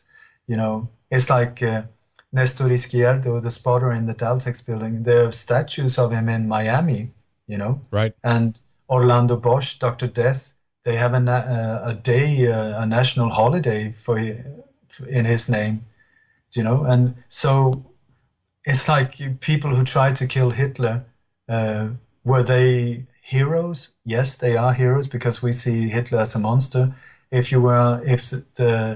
If Hitler had won the war, they would be terrorists, you know. So it's a tricky thing with history, because they thought that they liberated the states from JFK, just like some of the people that were part of killing Olof Palme. They saw it as that they were heroes in liberating the country, right? And we see them as ruthless killers. So what is true? Well, you know, that's always going to be the case. There's going to be opposing forces in history, and I mean, I want people to think about this as well. This is nothing new. I mean, I've been diving deep into history here in the last couple of months and trying to track. It's kind of a side topic here, of course, but just to tie it into what we've been talking about, you know, trying to pinpoint some of the earlier, you know, peoples around Europe and the different, you know, migration periods that occur with you know, raids and with just movements of people and invasions and everything else. And you come to realize after a while, when you dig into it, it's like, wow, that is our history right there. You know, it is a history which is bloody, which is about conflict, which is about, territory and resources and pride, and in some cases it's about survival and everything else, and it's part of our makeup and structure, whether we like that or not. It's been part of us for such a long time. But so when you go zoom forward, you might think, okay, well we're past that now. It's all better, it's all, we're not as violent, etc. anymore. But it's still there, and groups like this is a clear evidence that this is just another guard in this process that have bloomed up to take control, to take power, to benefit from it in different ways. And in some cases, in their view, it's probably been about survival or squeezing the wrong people who are a threat to their power game out of the picture. So it's there, and we're still living with it. And I think to a certain extent as well, there has to be, just as you've been doing today, just talking about it, exposing it, and learning it. But it is up to people who can see this as well and realize this to step up to the plate, as you've done, and become responsible for it. Start talking about it so more and more people can know about it. And I mean, if there's a true interest here, there has to be parties that are involved in stopping this kind of behavior. You know what I mean? Otherwise, it will just continue. It will go unchallenged. And so you realize, just as you look back into history, yeah, there were people who were pushed back so far that eventually they struck back. They realized that, if we don't do something here, we're going to be, exterminated. We're going to be taken out. So I just see it as a long continuation. And this is not an isolated case that stands on its own. These are old, crime families that came from, Sicily and, Eastern Europe, and it's from Latin America and Europe and all over the place. And it's just I don't know. I see it as a long line of continuing human behavior, basically. Yeah. I can only say that this exposure of Walter Dubinsky and Clyde Forshaw and so on, this is it's highly dangerous to expose this. Dr. Jim Fetzer has already done it in an article in Veterans Today called "Serial Killers: The CIA Creates Them, the FBI Neglects Them." Right. And I just want to say that for my own safety as well, I'm not depressed in any way. I'm not, my car runs fine. I have absolutely no intention of killing myself or anything like that. And that all these hours of hundreds of hours of interviews with Haley Otis, they're spread all over the world in many different safe places and so on. So it's not possible to stop it. And I just want to say also, if we continue this whole thing, is that Walter Dubinsky has been identified as the person who was as an imposter going to the in Mexico City to the Cuban embassy and the Russian embassy, applying for a visa in the name of Lee Harvey Oswald. They were taking photos when he came out. If you haven't seen them in history books, you can see it in the JFK movie. They show photos of this guy. There was the CIA that took photos of him when he came out. He doesn't look anything like Lee Harvey Oswald at all. Mm-hmm. But this is the guy who's been identified as Walter Dubinsky, and the guy who's standing there. He is also, according to Haley Otis, he was the actual shooter of Martin Luther King, where the guy next to him in the bushes were a Memphis police officer by the name of Earl Clark. He was the guy who took over the gun and then went into Jim's grill and threw it over to the owner of James Grill that then took care of it. But the actual shooter was Walter Dubinsky. And Clyde Forshaw, according to Haley Otis, I'm only referring to what she says, was the actual shooter of Robert Kennedy. It was not Thane Caesar, the security guard, but that Clyde Forshaw was standing right next to him. Mm-hmm. He's very short. He's only 5'3", and he was dressed like in black and white, like one of these restaurant people. And this is the thing. Also, when it comes to the shooting of J.D. Tippit, there was a killing of a police officer less than an hour after the assassination of JFK that was blamed on Lee Harvey Oswald. When you look at the descriptions from what the witnesses say, Especially there was one woman that was totally neglected. The Warren Commission never heard her or anything like that. Aquila Clemens. She said that there were two shooters, one tall, slender, and the other guy was short, kind of not chubby, but not very tall, and also with a ruddy complexion. That was one of the other witnesses saw as well. Right. The witnesses around the J.D. Tippit killing, they give very, very different descriptions of the assailant, of the assassin. And that I truly believe is because there were two different people involved. There was also two different types of ammo involved. He was shot 4 times, and they found different shells and different bullets in the body of J.D. Tippit. And the reason I believe that what happened after the shooting was that Lee Harvey Oswald, he was supposed to meet up with David Atlee Phillips in the cinema, the Texas cinema. That was but before that, they were supposed to have taken him out. That the plan was that he was supposed to be shot before that.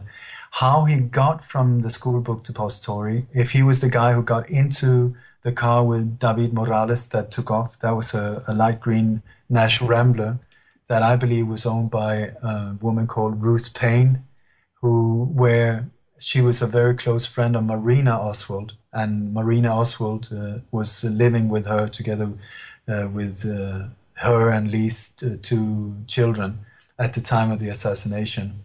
And this Ruth Payne and her husband had both connections to the CIA. So I think she infiltrated the Oswald family to get control of them from that direction, and that was her car that was used there. But what happened was that Lee Harvey came back to his.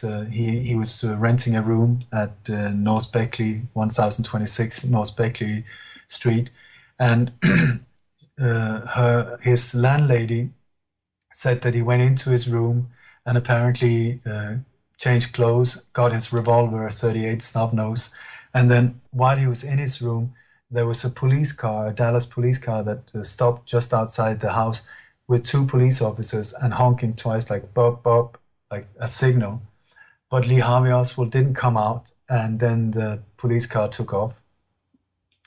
Then Lee Harvey came out, and the last time his landlady saw him, he was standing on the other side of the street at a bus stop.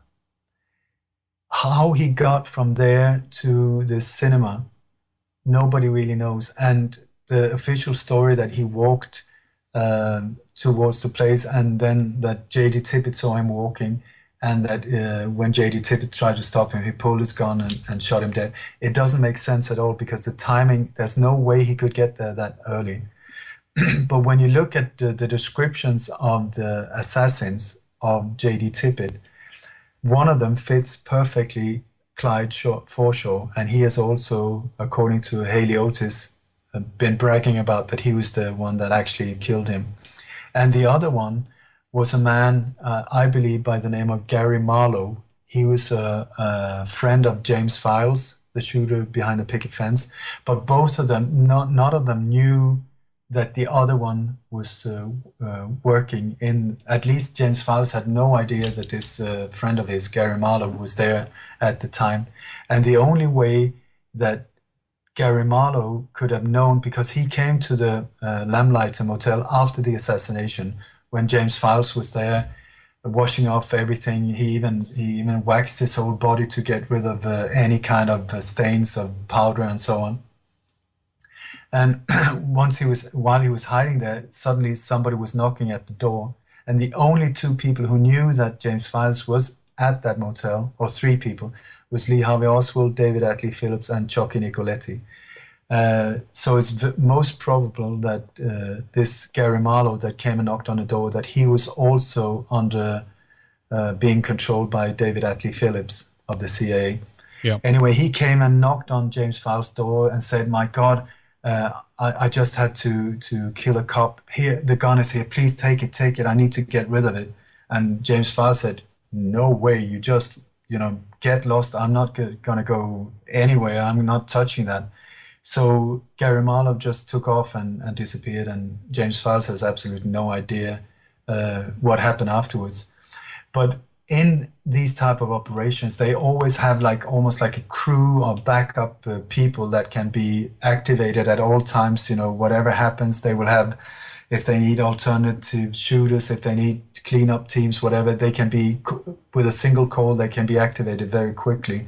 And I believe that is what happened when Lee Harvey Oswald slipped out of their grip, because I think he was supposed to be killed in the Texas School Depository so that it could be case closed right away. But instead he managed to get out. And after that, they were looking for him everywhere.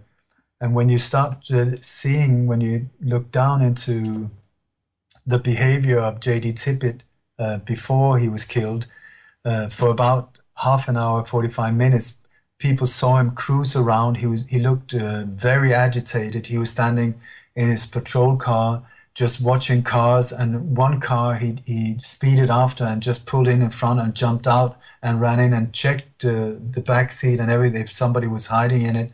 And the people in the car saw the name J.D. Tippit on the badge and so on. So he also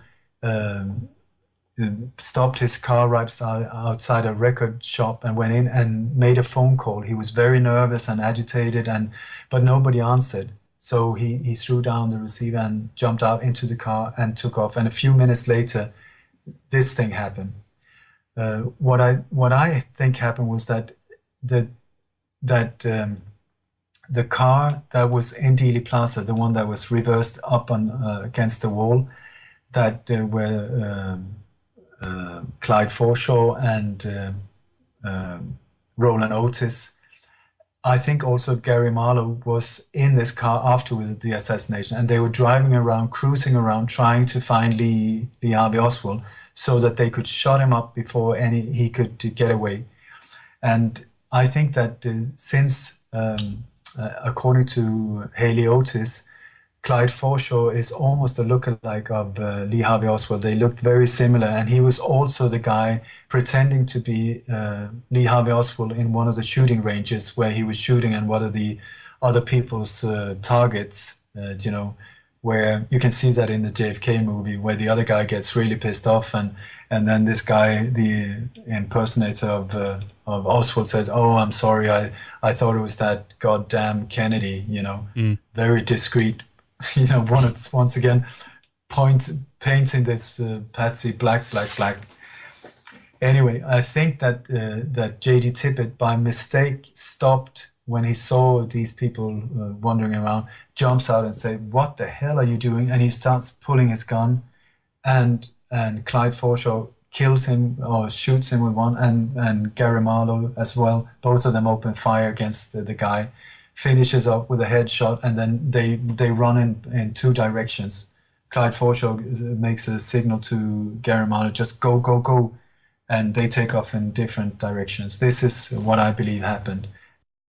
If you can manage just a few minutes more. Oh, yeah, sure, of course. I would like to go back to Dealey Plaza because we still have James Files left on the grassy knoll. Mm-hmm. So behind the wall, behind the badge man, behind the railroad worker, there are a few meters behind them, there's this picket fence where there was a tree standing. And what James Files has told was that he positioned himself there because it was a perfect spot for a direct headshot. And Charles Nicoletti had said to him, you are only here as a backup. Let us do the shooting, or let me do the shooting. We are only going for a headshot, and it's only if something goes wrong that you open fire. Because his position would also reveal that there were more than one shooters. The other shooters were more or less from behind, but from his position, that would be from the wrong direction. Anyway, like I said, James Files, he said he would be honored to do it. And so he positions himself behind the picket fence. And the weapon he's chosen is an XP-100 Remington Fireball. That is like a pistol rifle. It was a very advanced weapon at that time, or it still is when you look at it. It looks like a rifle, but like with a pistol grip, and a very short barrel. And it was a single-shot pistol rifle with the caliber 222.222, and it was manufactured by Remington, and it didn't get into the open shops before a year or so after the assassinations. But the CIA were using prototypes and were very fond of this weapon. And David Atlee Phillips had actually given James Fowle this gun earlier on, and he had used it twice before the JFK assassination. For this, he had prepared for this job. I don't know if he knew, but he had prepared anyway. He had prepared ammunition back in Chicago, and he had used a man called by the name of Wolfman, an expert that was working for the mob, doing all their weapons and so on. And they had prepared ammo where they had drilled the top of these .222. I mean, the caliber is it's not a big caliber, but on a short distance is extremely powerful.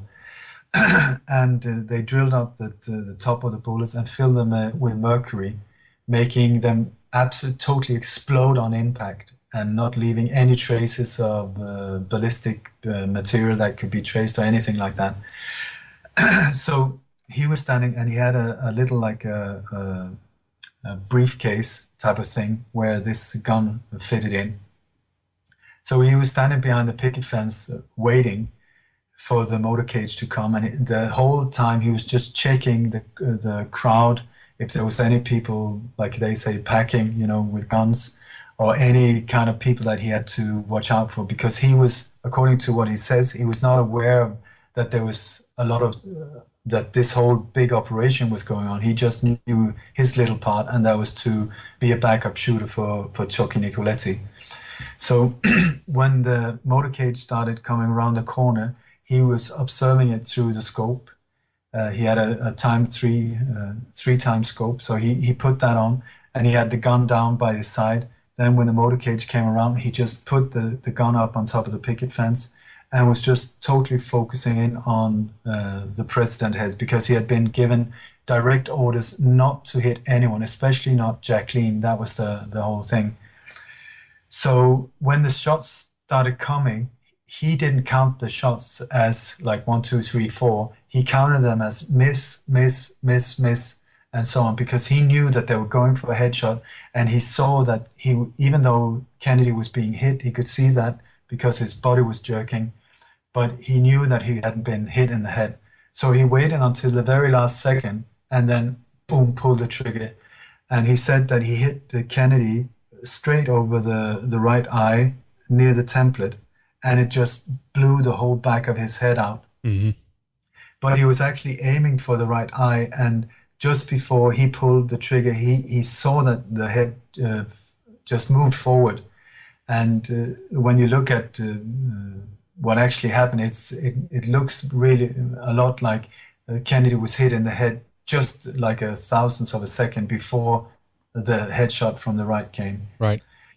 So after that, what happened was that he bent down and he turned his jacket inside out. He was observed by Lee Bowers as well, by the way, with a young man with I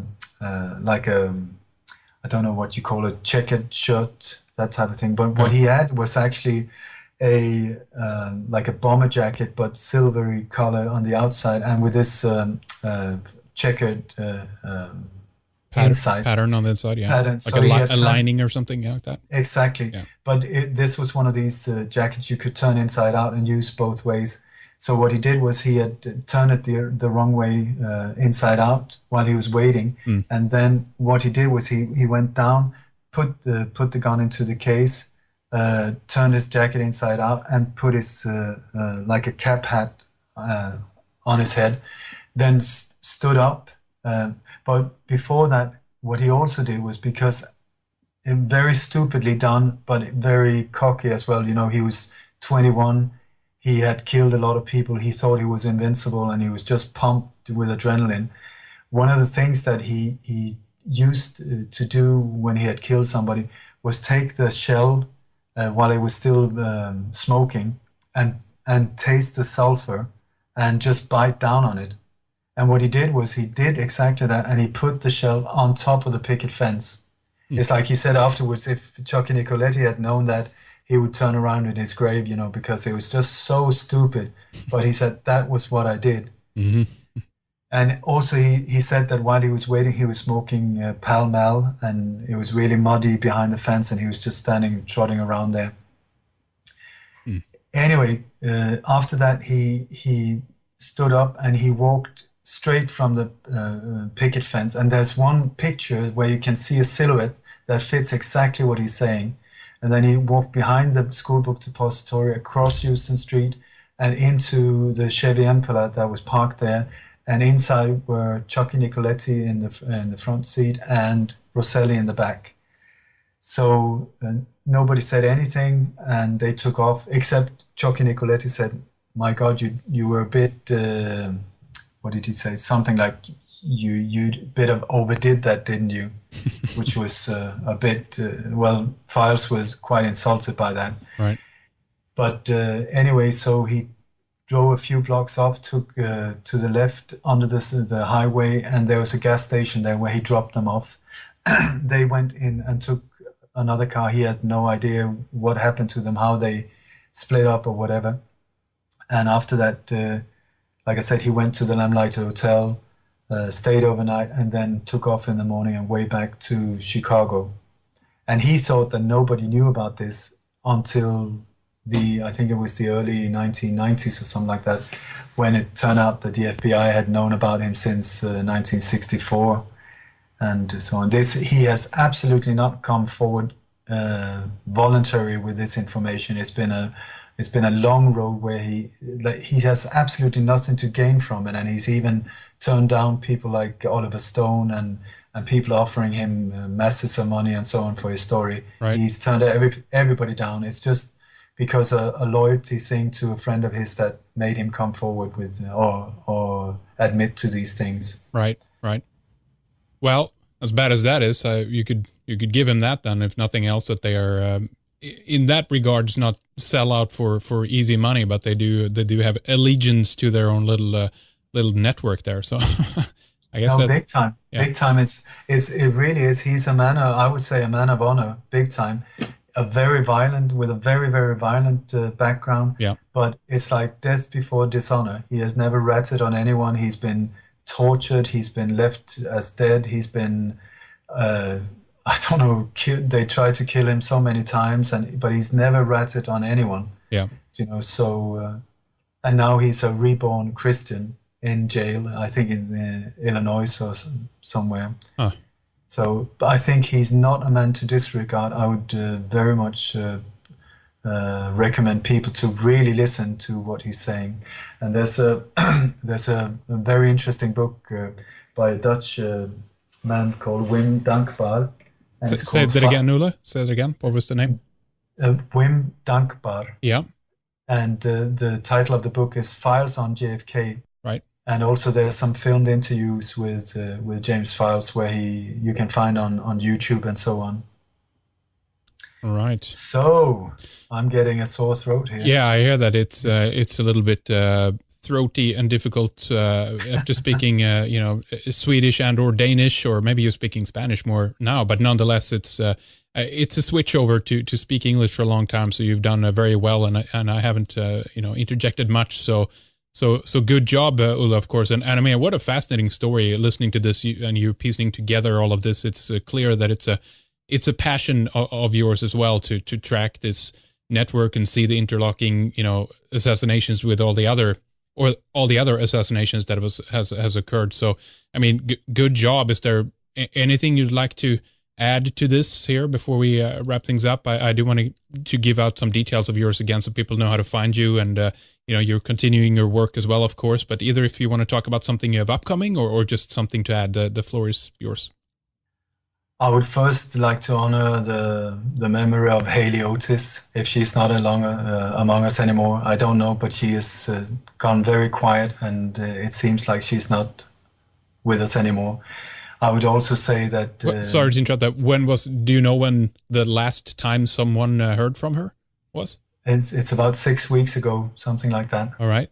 Okay. So it might not be, she might have just taken some privacy here, but we're not sure. We have to keep watching that. I don't know. But I also just want to say once again that if anything should happen to me or anyone close to me or someone, it will only confirm what I have said. This will not be covered over or shut down or in any way. And that the material that I'm talking about as well is in multiple places that cannot be traced and on encrypted servers all over the place and so on. So I would strongly suggest that the government of Canada and the States would look into this and start cleaning up their act big time. And also, I would say that once again, the reason why this historical event is so important is because it's still going on. It's the same power elite, even the same people sometimes are still active to this very day. People from Operation 40 are still on duty. Yeah. It's incredible. Yeah. And one of the members, his name is Porter Goss. He was elected the chief of the CIA not many years ago. Yeah. So they're still around and they're very efficient. Conspiracies don't exist. I've read about that stuff. I know, but it's amazing when it's so. Sorry, Ole, but it's amazing when it's so, so in your face and such a clear network that exists out there, and yet people continue to deny, and all the people in charge in government and these authorities and official positions and the interlocking network into the corporate world. It's all fine. It's all good. They have our best interest at heart, right? Well, I do not think so. And but I tell you, if it was not for people like myself that put ourselves or yourself who takes a stand and who stands up and dare to speak about these things, it would just continue because the only reason why this is being exposed are from civil, normal people, truth seekers who are just saying, we will not accept this anymore. It's time to stop the madness. It is not okay to let this continue, because while we're picking our nose and changing channel, lots of innocent people are getting hurt in all of these wars and terror acts and so on that are being carried out by the same group. So it's time to stop it big time. I really think so.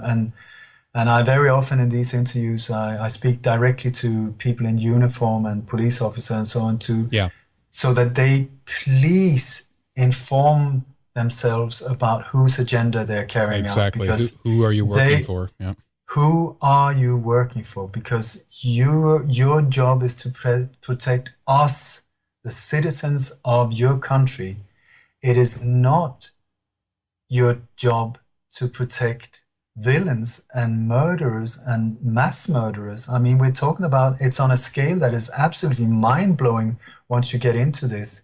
And all of these wars that are being carried out by the same group and so on, that are just, it needs to stop. It really needs to stop.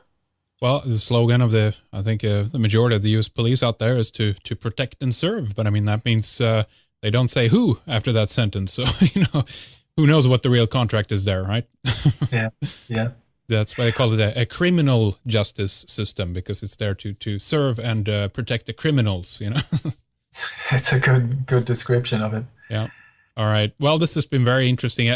By the way, are you planning on composing something more on this, on the connections and networks here, Ole? So something that's come to you, further on later in the research process, or you're just going to continue to speak about it primarily? Any plans on that? Anything?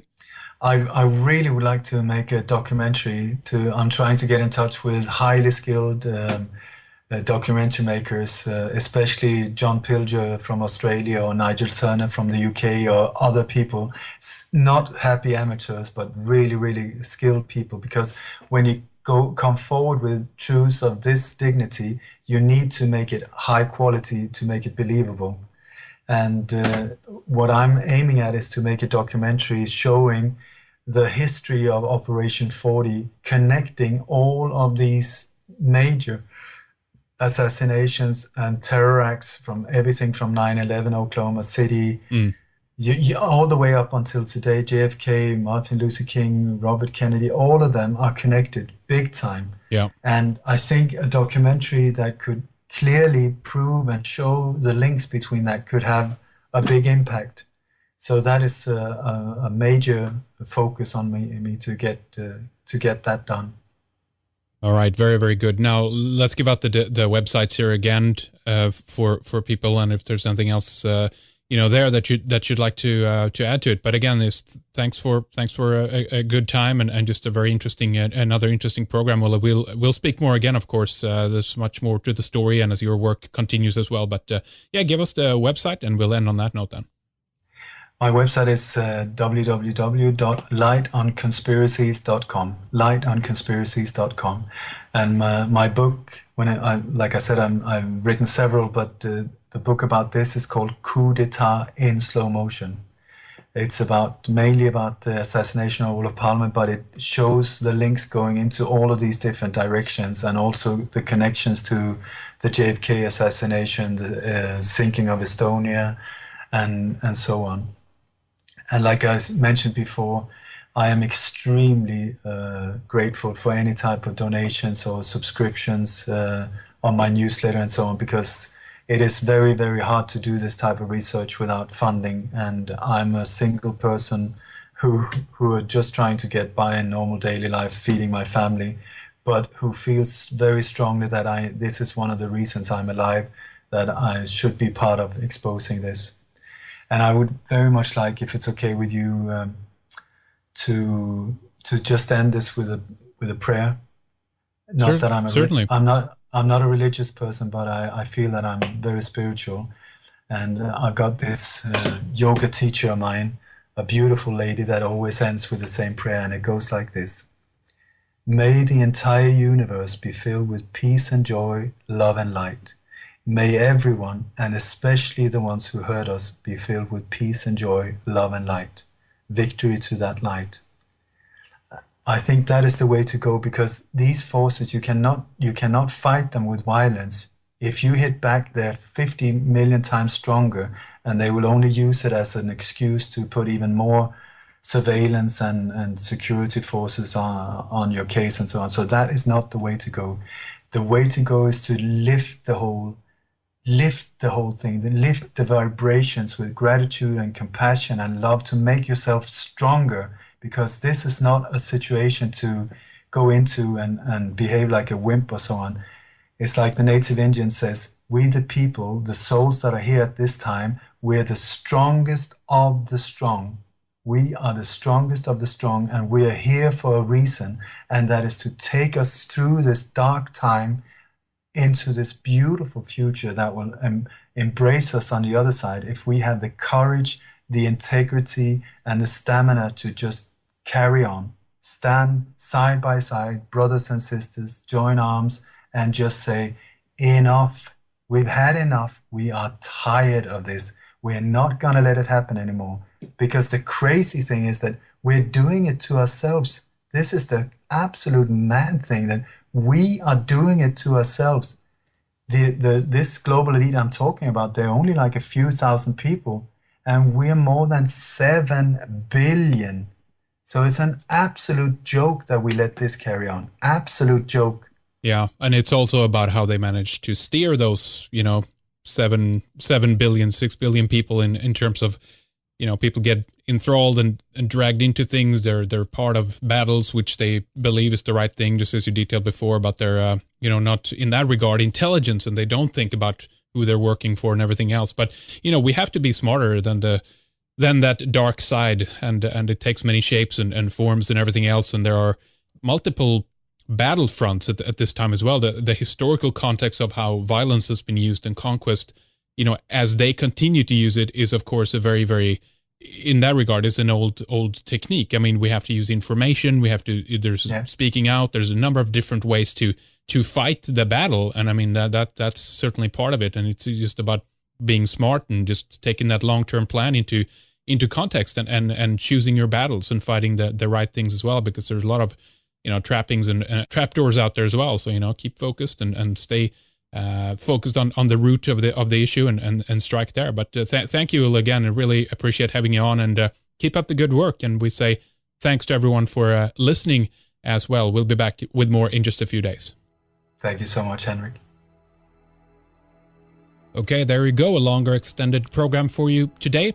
Thank you for listening, and thank you for your membership, of course. We have upcoming David Icke on his latest book, The Perception Deception. Brian Forster with L.A. Marzulli on the Paracas elongated skull DNA results. And then we also have Marty Leeds and later Uri Geller, to name a few. Don't miss that one. We'll be back in just a few days. In the meantime, stay tuned to redicemembers.com. Check our news, take care, and we'll speak to you soon. Bye-bye.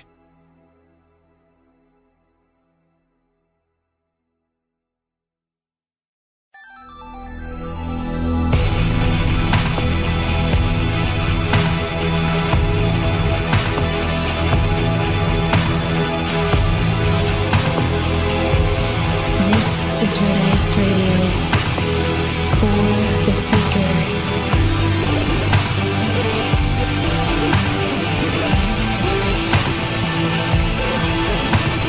Welcome, friends. I hope you're well today. I'm Henrik. Thank you for tuning in to Red Ice Radio. This is the one and only independent radio program that goes far and wide in search for answers, and we do not shy away from looking under the rug and in the darkest of corners and shadows in order to gain better understanding of world events, history, conspiracies, and the more occult and esoteric aspects as well.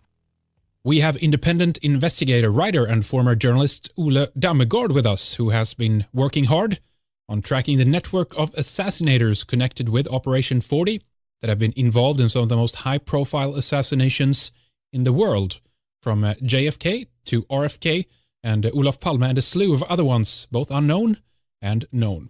He is the author of the book Coup detat in slow motion, where he churns out the facts behind the assassination of Swedish Prime Minister Olof Palme.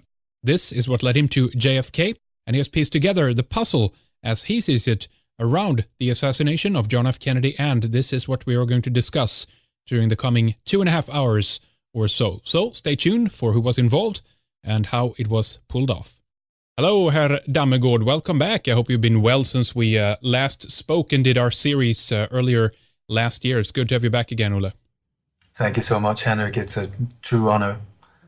Excellent. So you've been keeping on diving deep into the assassination, death squad trenches, really, with the JFK murder at the center of this as not only as a good example, but it's one of the most high-profile cases that I think a lot of people around the world actually have as a clear reference point when we do talk about assassinations. And then, of course, from this point, you've been continuing to branching out much into the same crowd and people that we did our series on last year on the Swedish Prime Minister Olof Palme and all the other murders and assassinations that have been kept on going since then. So we're going to kind of continue in that vein here today, really, but we're going to focus a bit more on the JFK murder and really detail some of that. So just lead us into it all, and we will kind of we'll branch off as we see fit here, and then we'll just get to all the things. I know we have a lot of exciting news and developments you want to mention to us today as well.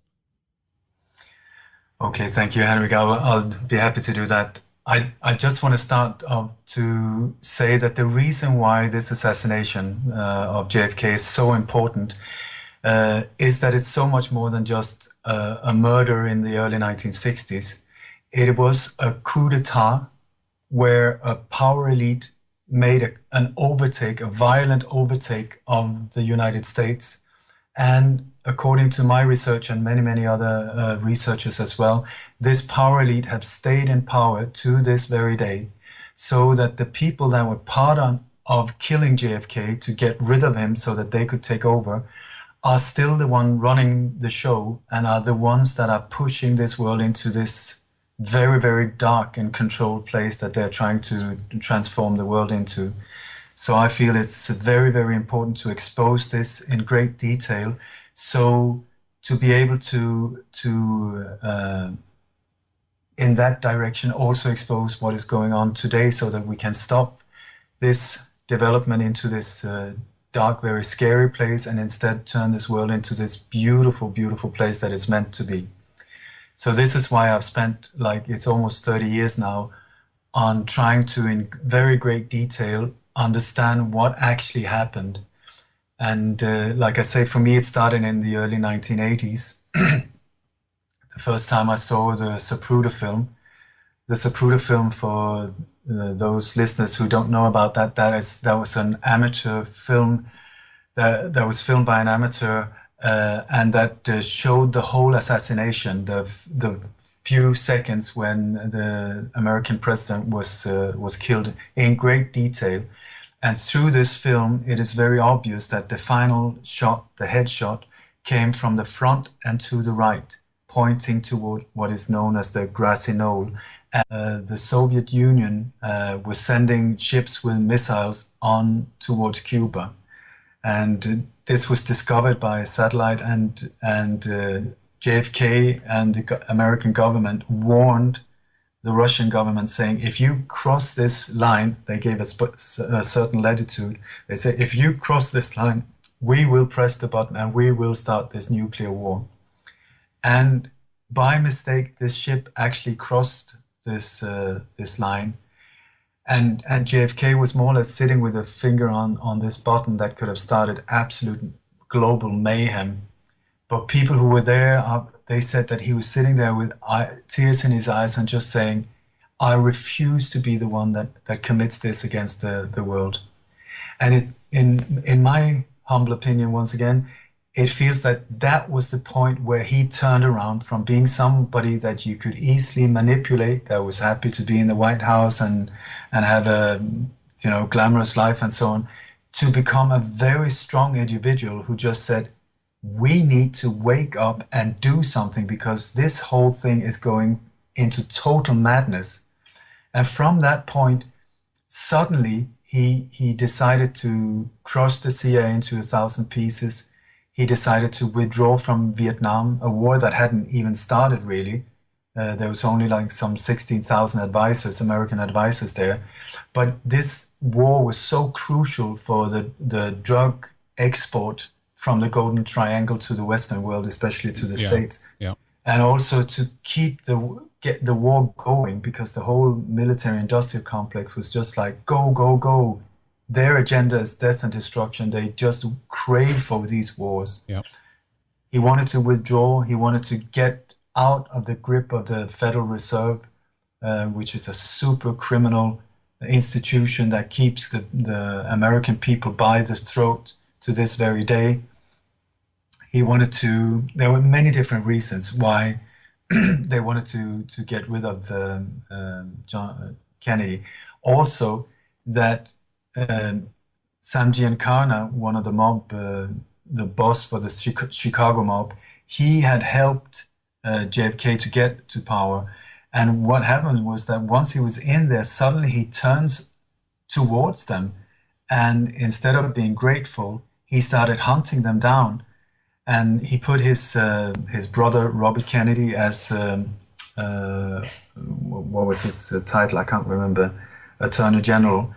And they started like a witch hunt on the mob, and there was about 700% more convictions within just a year or two. There were like thousands of mobsters being put away. So the whole mob situation in the States was getting into a real panic. People like Meyer Lansky, Santos Traficante, Sam Giancana in Chicago, and Carlos Marcello in Louisiana and so on, they were all freaking out saying, we need to stop this guy. It's getting totally out of control. So JFK was pissing off a lot of people. So somewhere down the line, it came to a point where there was an order given that we need to take this guy out. Who gave that order? Nothing has been written. We're back to this total compartmentalizing, where everything is just taken apart so that nobody can be traced back. But in the spring of 1963, you will see signs of this operation being prepared. and also signs of when they started preparing the patsy, who in this case was this man, Lee Harvey Oswald. And what they tried, there were different places they wanted to try and hit him. There are three places: Miami, Chicago, and Dallas. These three. Chicago, they let go of because it was too close home for Sam Giancana and so on. I think they tried in Miami, but they failed. And then it came to Dallas. And Dallas, in this case, was the perfect place to commit a thing like this. Because in Dallas, you were in oil land, you know. And Vice President Lyndon Johnson, who was also very much not knowing that it was actually aimed at killing the president. So it's a very, very intricate jigsaw that needs to be put together. But I do believe now that I've been able to identify more or less all the different shooters, the positions, how they got in and out of Dallas this day and so on, and the different connections. And so this is one of the ways I would like to describe this, by following the vehicles and also what the different witnesses saw. And some people have been standing up telling the truth, that were people that were involved and so on. And also there's today we have a man by the name of James Files, who has admitted that he was the one who fired the final headshot from behind the picket fence. And once again, quite a few experts have dismissed him after studying this guy for years. I think that is a major mistake to do that, because the information he has given is incredible and it fits in perfectly into the whole jigsaw. Interesting. So it's such a big thing, so I'm not really sure where to start. Sure. Well, take your time, and you know, we'll run through it, and you know, but wherever you feel is most pertinent to begin, let's begin there. Okay, the thing was that JFK started out as I would say the last real elected president, even though there was some fraud going on, and where the Chicago mob was involved through Frank Sinatra and through his father, JFK's father. But he won a very close victory over Richard Nixon, and he got into the White House. When he got into the White House, there was this incredible feeling of optimism. He was welcomed as a rock star. The whole White House was glamour. And there was this, like I said, this incredible feeling of hope and optimism, and let's change things, let's make them good, and all of these things.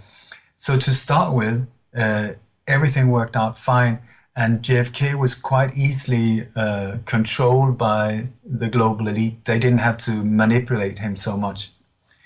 But then came the Bay of Pigs invasion, the failed Bay of Pigs invasion, where in the early 1960s or the late 50s, where Fidel Castro had taken over Cuba. And what he did was that he came in there and he kicked out all the gambling houses, all the casinos, all the foreign interest from this island. And we're talking like multi big bucks here. We're talking about Havana being like Las Vegas and Atlantic City joined together. I mean, a massive point of income for the mob and also into the government and so on. So there was a lot of pissed off people that wanted to get rid of this man with a beard. And at that time, what they did was that before JFK was elected, President Dwight Eisenhower had decided to form to create a team of highly skilled assassins that could be used on a global scale, that could be sent right, left, and center to take out foreign leaders or whoever they had problems with. This task was given to his vice president, Richard Nixon, and the group that was organized was a group called Operation 40. Now, Operation 40 was mainly consisted of exiled Cubans that had escaped from Cuba. It was former police officers from the Air Force, from the military, and so on, that came filled with hate to Fidel Castro. So they were perfect. They were violent, disciplined people that could be pointed towards killing Fidel Castro, which they also tried several times. This group was then put together with people from the CIA. There were people like Ted Shackley, also known as the Blonde Ghost. He was super central in, I cannot say how many different assassinations globally. He's a very, very central figure in also the JFK assassination. Then you had David Atlee Phillips, also very, very high in the CIA. He later became the chief of covert operation for the Western Hemisphere. I mean, big time CIA. And E. Howard Hunt, who was also high up in the CIA, and who later was one of the Watergate burglars. These people were training and controlling this group. To start with, they were between 40 and 86 people that were trained in everything from guerrilla warfare and assassination techniques, blowing up things, shooting bazookas, you name it, they were trained to do it. Let me ask you, who did any of these have like military background, or were they later educated by the CIA, or was it a private organization that did this? No, like I said, they came from the police, from the Air Force, from the military on Cuba and so on. Right. But they came and they were trained in Miami. There were different bases. There were one base in Guatemala, there was one in Miami, there was one in Louisiana and so on, where they were trained in different types of guerrilla warfare and so on. And many of the key people in the Kennedy assassination were part of training them. Like I said, James Files, the shooter behind the picket fence, he was one of the people training there. There were Lee Harvey Oswald was involved in it with the gun running. Jack Ruby was involved in it. Guy Bannister in Louisiana, and New Orleans and Louisiana was part of this whole thing. And all these exiled Cubans, the whole machine was pointed to take out Fidel Castro. That was the idea. And the guy who was put in charge of the financing the whole group, I'm not talking about him paying them, but the guy who got the funds from Texas oil tycoons and from the mob and from the military industrial complex and so on. The guy they put in charge of that was a man by the name of George Bush Sr.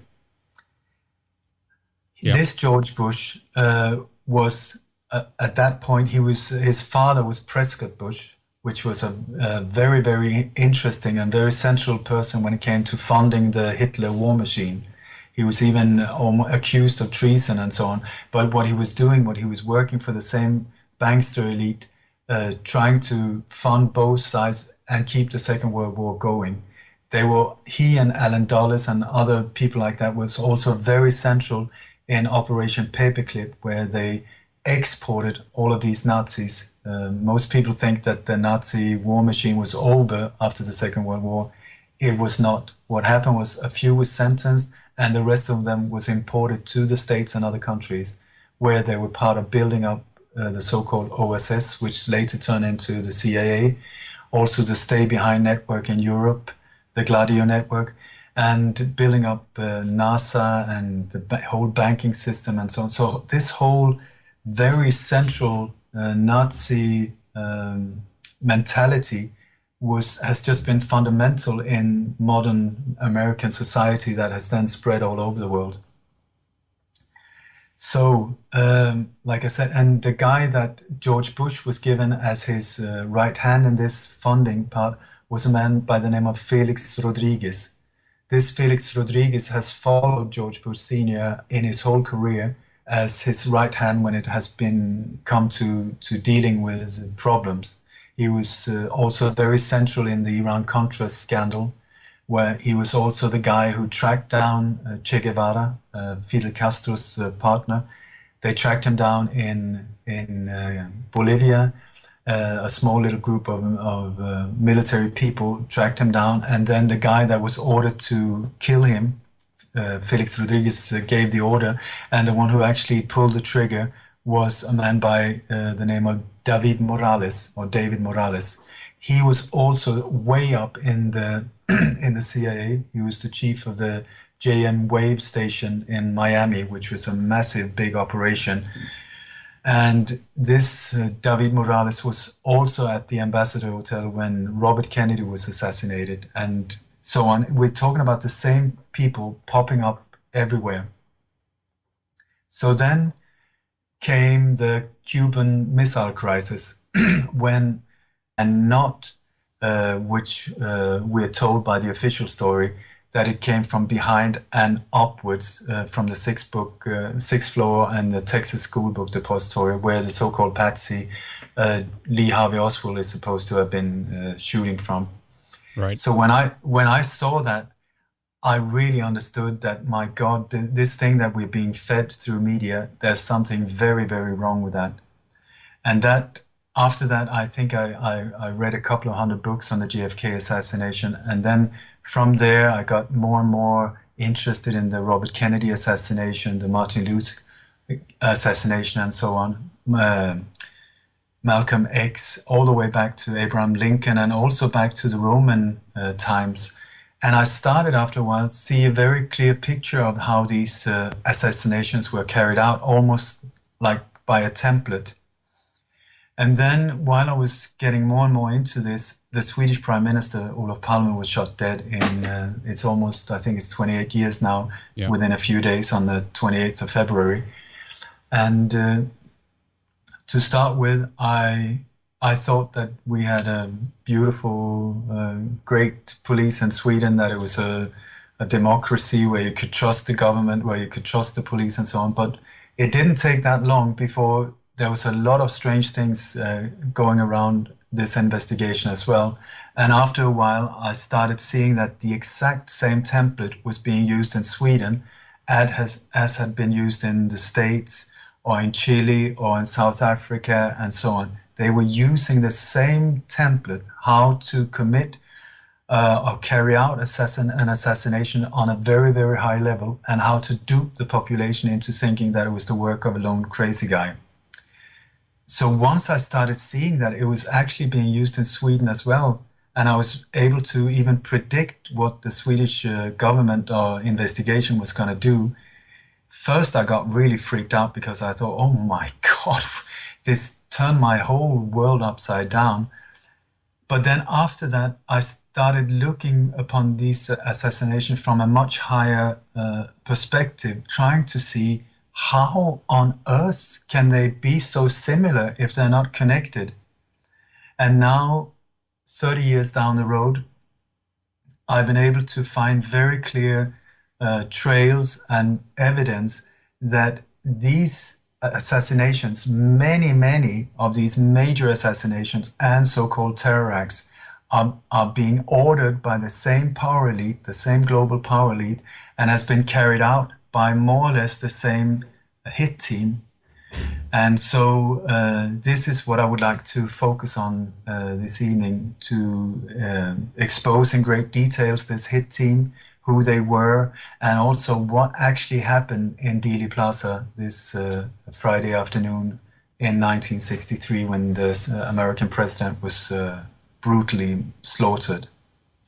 Yep, very good. So where would you like to begin, Ole?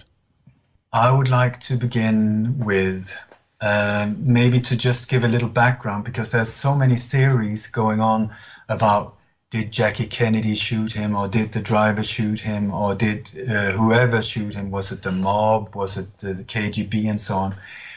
The way to look at it, if I can suggest a good way of seeing it, is like, who has the power to get away with a thing like this? Who has got the power to cover it up? Who has the power to control the media in such a way that even 50 years down the road, it's still a big mystery? You have to look upon it like that, and then go backwards in and see what actually happened that day, and also, once again, who had the power to carry these things out. And you will see that we're not talking about a lone crazy guy, or a crazy driver in the limo, or Jackie Onassis or whatever. I mean, that after a while it becomes like a big joke, because you will soon start to see that it's a massive operation. multi-layered and multifaceted, totally built up on a need-to-know basis, where the people that were involved to carrying it out, many of them didn't even know what they were doing. They were just given a task and they were performing